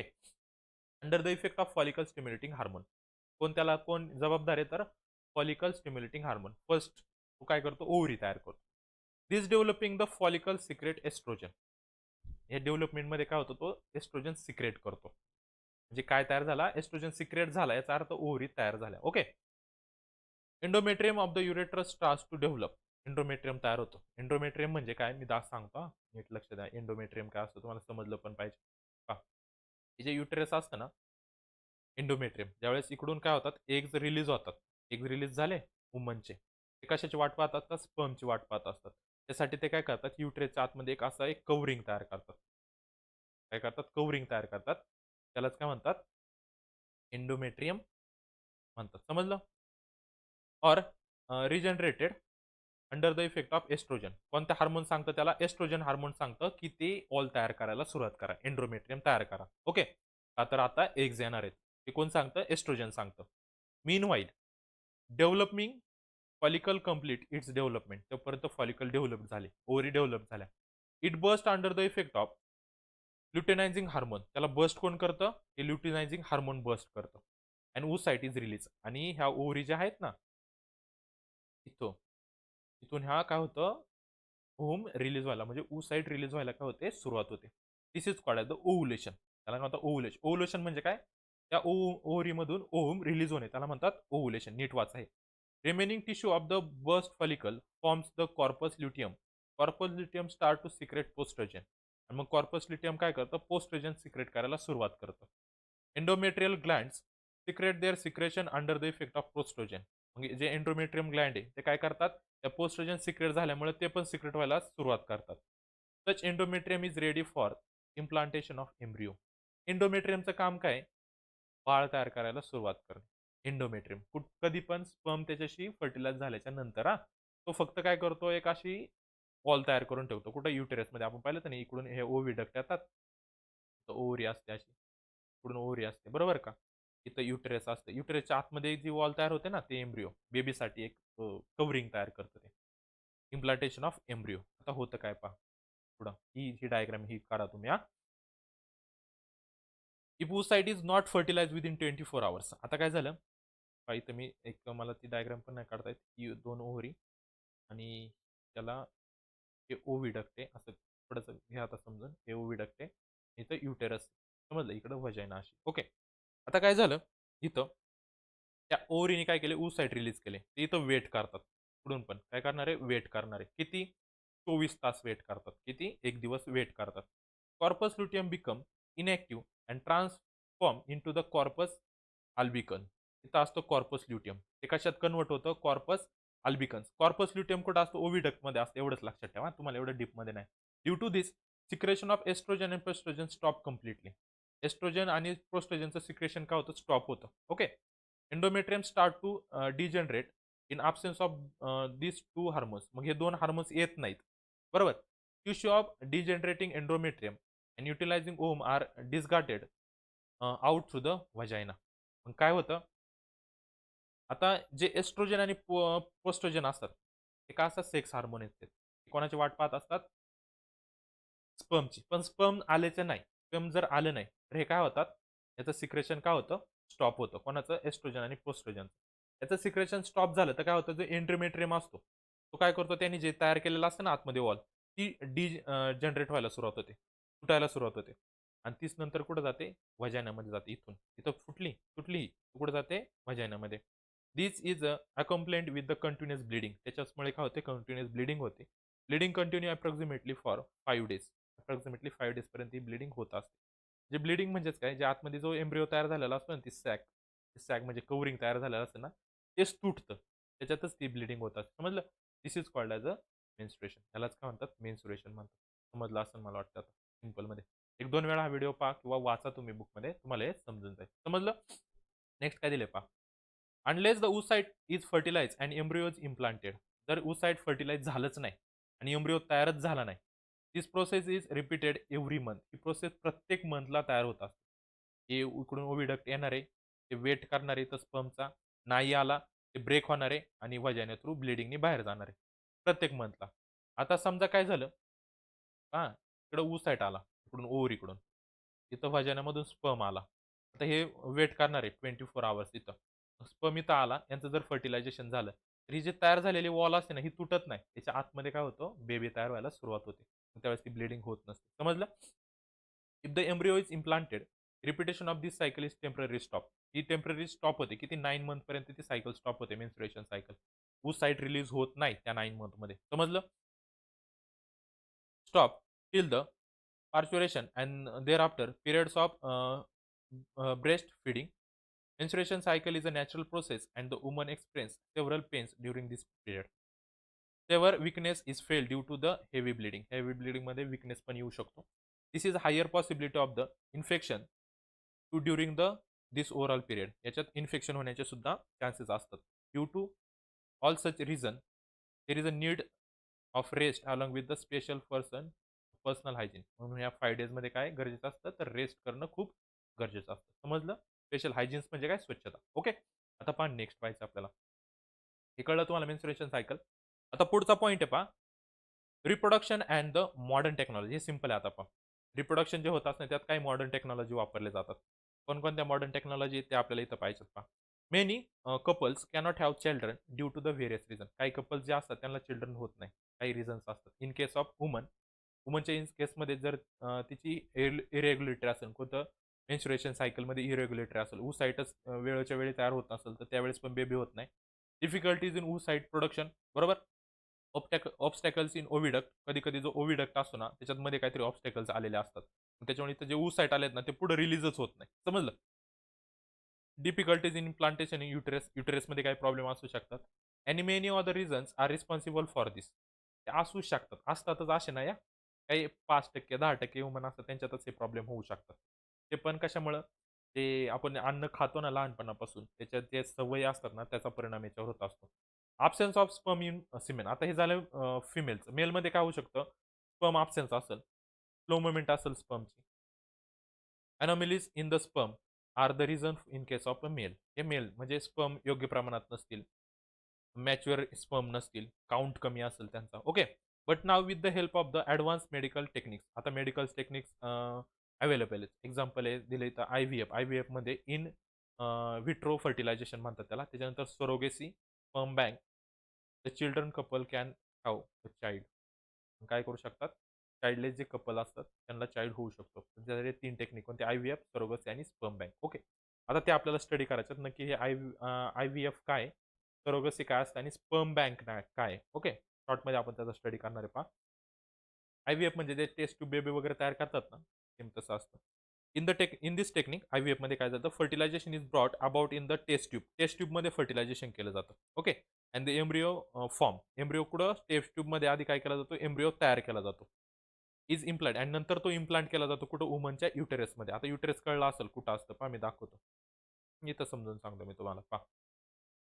आता काय केलं जातं? वुमनमध्ये हे आय-व्ही-एफ कोणती टेक्निक पाहतो आपण? आय-व्ही-एफ. आय-व्ही-एफमध्ये काय झालं तो? बॉडीच्या बाहेर डॉक्टर काय करतात? टेस्ट ट्यूबमध्ये एम्ब्रिओ तयार करतात. काय तयार केला? एम्ब्रिओ तयार केला. हा एम्ब्रिओ काय करतात? व्हाजाइना थ्रू या युटेरसमध्ये प्लांट करतात. बाहेरून हां डॉक्टर. प्लांट केला. त्याच्यानंतर काय होतं पहा? ग्रोथसाठी हां. हं. At appropriate time. योग्य वेळी. IVF technique is used for having a child in case of those childless couple who have problems like less sperm count, obstacles in oviduct. असे ज्यांना प्रॉब्लेम असेल तर त्या कपल्सला चाइल्ड होण्यासाठी ही टेक्निक यूज केली जाते. समजली? ही IVF. Okay. Test tube baby म्हणतात त्याला. त्यानंतर सरोगेसी. सरोगेसी म्हणजे काय असतं पहा? Some woman have problems in implantation of embryo in uterus. काही वुमनला काय असतं? त्यांचं जे युटेरस असतं त्याच्यात काही प्रॉब्लेम असू शकतात. Such woman can take the help of the modern remedial techniques called as the surrogacy. त्यांच्यासाठी एक नवीन टेक्निक मेडिकलमध्ये कोणती? सरोगसी. मेडिकल म्हणजे डॉक्टर हां, मेडिकल म्हणजे दुकान नाही. In this technique, oocyte is collected from the ovary of the woman having problem in the implantation in uterus. काय केलं जातं? अशी वुमन की तिच्या युटरसला काही प्रॉब्लेम आहे. म्हणजे जिला चाइल्ड हवा असेल, पण तिच्या युटरसमध्ये प्रॉब्लेम आहे. तिचे काय केलं जातं? ते oocytes काय केलं जातं? डॉक्टर काढून घेतात ऑपरेशन. काढले? त्या oocyte is fertilise in test tube. ते कुठं फर्टिलाइज केले जातात? टेस्ट ट्यूबमध्ये त्याचा एम्ब्रिओ बनवला जातो. आता ही वुमनचं युटरस तर बेबी तयार करू शकत नाही. With the help of the sperm collected from her husband. पहा समजा इथं ह्या पिक्चरमधून पहा. ही वुमन आहे. तिचं जे युटरस आहे, त्यात काहीतरी प्रॉब्लेम आहे. काय प्रॉब्लेम आहे? नीट समजून घ्या. मग डॉक्टर काय करतात? त्याच वुमनचे साइड घेतात. काय घेतात? साइड घेतात. साइड घेतात तिच्या बॉडीमधून आणि हा तिचा हसबंड आहे. बरोबर? याचे काय करतात? स्पर्म घेतात. कलेक्ट केले. याच्याकडून स्पर्म कलेक्ट करतात डॉक्टर आणि याच्याकडून साइड कलेक्ट करतात. ओके. त्याचं काय बनवतात? एम्ब्रिओ तयार करतात. काय करतात? एक एम्ब्रिओ तयार करतात. समजलं? दोन्हीला एकत्र करणार डॉक्टर आणि टेस्ट ट्यूबमध्ये एम्ब्रिओ तयार करणार. हा जो एम्ब्रिओ आहे, आता हिच्या बॉडीमध्ये तर सोडू शकत नाही. का तर हिचं युटेरसमध्ये प्रॉब्लेम आहे. The embryo form from such fertilisation is implanted in the uterus of some other. मग दुसरी एक वुमन पाहतात. तिच्या बॉडीमध्ये हे काय करतात? याचे स्पर्म आणि हिचे साइड काय करतात? हिच्या बॉडीमध्ये इन्सर्ट करतात. मग ही काय करते? त्या बेबीला तयार करतात. समजलं? वुमन हॅव्हिंग नॉर्मल युटेरस, त्याचे woman in whose uterus is embryo is implanted. जे थोडक्यात तिचं पोट उधार घेतलं तुम्हाला समजण्यासाठी. Is called as a surrogate mother. तिला काय म्हणतात? सरोगेट मदर म्हणतात. समजला असेल हा टॉपिक. समजलं? आता पहा नेक्स्ट. आता त्याच्या आधी इथं मध्ये एक टॉपिक राहिला कोणता? Sperm bank. आता स्पर्म बँक काय असतं ते पहा. स्पर्म बँक म्हणजे काय असतं पहा. असे काही मेल असतात, त्यांचा स्पर्म काउंट कमी असतो. मग असे चाइल्ड तयार करू शकत नाही ना. तर स्पर्म बँक म्हणजे ब्लड बँक सारखं असते. इथं काही मेल काय करतात? आपले स्पर्म डोनेट करतात. काय करतात? स्पर्म डोनेट करतात. म्हणजे तुम्ही हे स्पर्म काय करतात? हे विकत घेतात असे कपल आणि ते काय करतात? की जे त्याची समजा हे याच्याकडे स्पर्म कमी आहेत. हा विकत घेणार आहे स्पर्म त्या बँकेतून आणि ह्या वुमन असताना तिच्या युटेरसमध्ये डॉक्टर काय करणार? ते प्लांट करणार. त्याला म्हणतात स्पर्म बँक. समजलं? त्यानंतर पहा ट्विन्स हा कन्सेप्ट काय आहे? खूप भारी कन्सेप्ट आहे हा पहा. Two embryo develop simultaneously in the same uterus. आता काय मेनली काय होतं? की वुमनचं युटेरस असतं ना, त्याच्यात एकच एम्ब्रिओ तयार होतो. बरोबर आहे? असं पाहिलं तर नाही युटेरस. अशी व्हाजायना होती आणि इकडे ह्या ओव्हिडक्ट होत्या आणि इकडे ओव्हरी होतं. अशी वुमनची आपण रिप्रोडक्टिव्ह सिस्टम आठवा लगेच कळेल. जे युटेरस असतं ना, इथं एकच एम्ब्रिओ तयार झालेला असतो. मेनली 99% तर एकच एम्ब्रिओ तयार होतो. पण कधी-कधी काय होतं? 2 एम्ब्रिओ तयार होतात. काय तयार होतात? 2 एम्ब्रिओ तयार होतात. बरोबर? 2 offsprings are delivered simultaneously. 2 embryo तयार झाले म्हणजे 2 बेबी तयार झाले. त्यालाच आपण काय म्हणतो? ट्विन्स म्हणतो. Such offsprings are called as a twins. समजला ना कन्सेप्ट काय सांगितला? एकच युटेरस, वुमन एकच. तर तिच्या आतमध्ये 1 एम्ब्रिओ तयार व्हायला पाहिजे ना. त्यावेळेस किती एम्ब्रिओ तयार होतात? तिच्या पोटात 2 एम्ब्रिओ तयार होतात ॲट अ टाईम. त्यालाच आपण ट्विन्स म्हणतो. समजलं? Many couples have twins there are two main types of a twins are monozygotic twins and dizygotic twins. हा दोन, मोनोझायगोटिक आणि डायझायगोटिक, दोन टाईपचे ट्विन्स असतात. तर मोनोझायगोटिक ट्विन्स म्हणजे कोण? तर monozygotic twins are form from the single embryo. Mono म्हणजे एकाच एम्ब्रिओ पासून दोन, एकाच एम्ब्रिओच्या आतमध्ये दोन असतात. ओके, याला मोनो म्हणतात. During early period of the embryonic development within 8 days of the zygote formation, cell of that embryo divides into two group. ते तयार होतं याचा झायगोट एकच, पण नंतर याच्यात दोन सेल तयार होतात. हा, हे झालं मोनोझायगोटिक. आता डायझायगोटिक मध्ये कसं तयार होताना दोन एम्ब्रिओ तयार होतात. स्टार्टिंगलाच काय होतात, दोन एम्ब्रिओ तयार होतात. मोनोझायगोटिक मध्ये एक एम्ब्रिओ तयार होतं, पण आतमध्ये दोन असतात, दोन सेल असतात. तसं डायझायगोट मध्ये तयार होताना दोन एम्ब्रिओ तयार होतात. समजलं हे ट्विन्सचं? Those two groups develop as two separate embryos, and thus monozygotic twins are formed. Such twins are genetically exactly similar to each other. आता मोनोझायगोट मध्ये जे दोन चाइल्ड तयार होतात ना, ते सिमिलर असतात. दिसायला वगैरे, हाईट वगैरे सगळे सिमिलर असतात. Okay. Due to this, such twins are exactly similar to their appearance and their gender is also same. Both will be either boy or girl. एक तर दोन्ही बॉय पण असू शकतात किंवा दोन्ही गर्ल पण असू शकतात. पण इकडे पहा, कोणतं मोनोझायगोट. डायझायगोटमध्ये स्टार्टिंग पासूनच दोन तयार होतात ना. याच्यातला एक बॉय पण असू शकतो, एक गर्ल असू शकते. समजलं? एक दोन सेम नसणार आहे आणि दिसायला थोडासा डिफरन्स असतो त्याच्यात. मोनोझायगोटमध्ये जर झाले तर दोन्ही पण बॉय तयार होतात, झाले तर दोन्ही पण गर्ल होतात. डायझायगोटमध्ये एक बॉय आणि एक गर्ल किंवा एक गर्ल एक बॉय तयार होता. इथं दोन बॉय तयार होत नाही किंवा दोन गर्ल तयार होत नाही. इथं इकडं मोनोझायगोटमध्ये दोन बॉय दोन गर्ल तयार होतात आणि डायझायगोटमध्ये एक बॉय एक गर्ल तयार होते. याच्यात डिफरन्स असतो थोडाफार. इकडे हे दोन्ही सिमिलर असतात. समजलं हे ट्विन्सचा कन्सेप्ट? ओके. जे दिलाय. In case of monozygotic twins, if the embryonic cell are divided into two groups 8 days after the zygotic formation, zygote झाल्याच्या नंतर ते 7 ते 8 डेज लागतात ना, त्याच्यात दोन तयार होतात. There are a high possibility of the formation of conjugated twins. Such twins are both with same part of body joint to each other. मोनोझायगोटिकमध्ये ही एक कॉम्प्लिकेशन असू शकते, की त्यांच्या बॉडी एकमेकाला जॉईंट असू शकतात. कुठं? मोनोझायगोटिकमध्ये एक कॉम्प्लिकेशन आहे त्याच्यात. ओके, हे लक्षात ठेवायचं. कॉमन ऑर्गन असतो त्यांच्यात. एक तर त्यांचे डोकं जोडलेलं असतं आणि त्यांचे हात जोडलेले असतात. कोणतं पण ऑर्गन हा जॉइंट असू शकतो मोनोझायगोटिकमध्ये. Occasionally two oocytes are release from the ovary of woman and both oocytes are fertilized by two separate sperm and thus two zygotes are form. पण याच्या अपोजिट मी आता ते डायझायगोटचं सांगत होतो. वुमनने काय केलं, दोन oocyte रिलीज केले, दोन आले आणि स्पर्म पण दोन आले. हे सेपरेट सेपरेट तयार झाले. काय झाले? सेपरेट सेपरेट तयार झाले.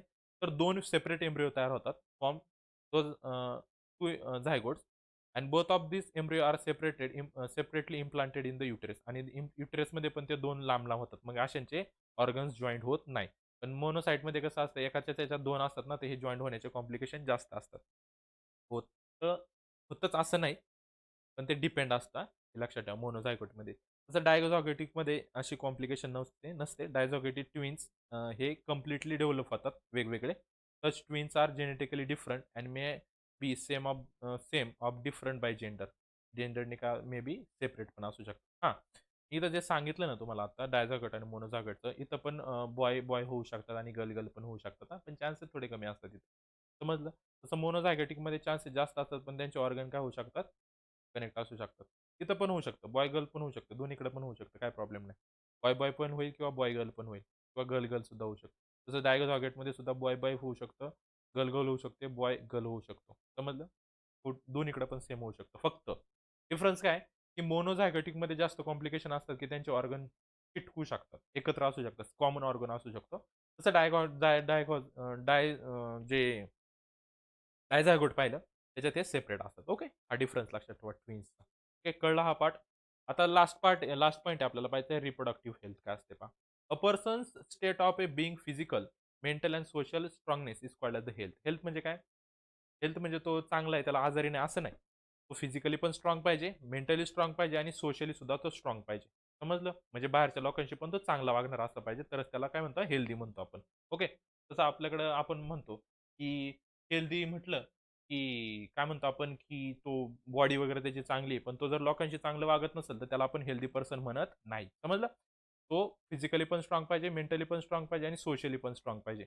In our country there seems to be the lack of awareness regarding the reproductive health due to various reasons like social customs म्हणजे आपले परंपरा, ट्रॅडिशन्स, इलिटरसी म्हणजे साक्षरता वगैरे जे असेल शिकलेले असेल, शायनेस, काही लाजतपणा असेल, त्याच्यामुळे त्यांची हेल्थ, रिप्रोडक्टिव्ह हेल्थ नाही राहू शकत चांगली. Especially there seem to be indifference toward the reproductive health of woman. Occurrence of the menstruation cycle is related with the reproductive and overall health of woman. आता ही नॅचरल प्रोसेस आहे. कोणती? Menstruation cycle ही natural आहे. बरोबर. Nowadays womans are working as per with men. बरोबर. Due to this they have to stay outdoors for the whole day. बाहेर male बरोबर woman सुद्धा काम करतात आता. त्याच्यामुळे त्यांना दिवसभर बाहेर राहू शकतं. Bleeding occurs during the menstruation cycle. Menstruation सायकलच्या वेळी काय होतं? ब्लिडिंग होत असतं. Due to this private organs need to be maintain clean time to time. त्याच्यासाठी जो प्रायव्हेट ऑर्गन असतो त्याला टाइम टू टाइम क्लीन केलं पाहिजे. Otherwise problems regarding reproductive health may arises. जर असे हेल्थ नाही ठेवली तर काय होऊ शकतं? प्रॉब्लेम्स येऊ शकतात. Some problems regarding reproductive health may arises in men too. मेनमध्ये सुद्धा हे प्रॉब्लेम होऊ शकतात. It is essential to maintain cleanness of their genitals. Genital म्हणजे ते organs. Among the various sexual diseases syphilis ही डिसीज आहे किंवा गोरोनिया हा एक डिसीज आहे. Occurs in the large scale. कधी? जर आपण स्वच्छता ठेवली नाही तर. Both of these diseases are causes by bacteria. Occurrence of the chars म्हणजे पॅचेस म्हणजे असे चट्टे येतात. आणि various part of the body including genital, rash, fever, inflammation of joints, alopecia हे सगळे काय आहेत? प्रॉब्लेम्स आहेत. आजार होऊ शकतात. Are the symptoms of the syphilis. जो पहिला आजार सांगितला होता कोणता? टायफिल्स. टायफिलचे सिम्पटम्स आहे. काय काय होऊ शकतात? तर फर्स्ट आहे रॅशेस येऊ शकतात. फीवर, ताप येऊ शकतो. त्याच्यानंतर पॅचेस येऊ शकतात बॉडीवर, चट्टे. Painful and burning sensation during the urination. Oozing of pus through the penis and vagina. Inflammation of urinary tract, anus, throat, eyes, etc. are the symptom of the गोरिया. हा जो दुसरा सांगितला होता ना, गोनोरिया. त्याच्यामुळे हे सिम्पटम्स आहेत. डोळे वगैरे, थ्रोट हे घसा वगैरे दुखणे म्हणजे ते त्यावेळेस होते सगळे. युरिनरी ट्रॅक्टमध्ये हे प्रॉब्लेम येऊ शकतात. समजलं? त्यासाठी रिप्रोडक्टिव्ह हेल्थ ठेवणं खूप इम्पॉर्टंट आहे. कळलं? आता आपला थर्ड चॅप्टर. नीट स्टडी करा. सिंपल चॅप्टर आहे. ओके. त्याच्यानंतरच्या व्हिडिओमध्ये आपण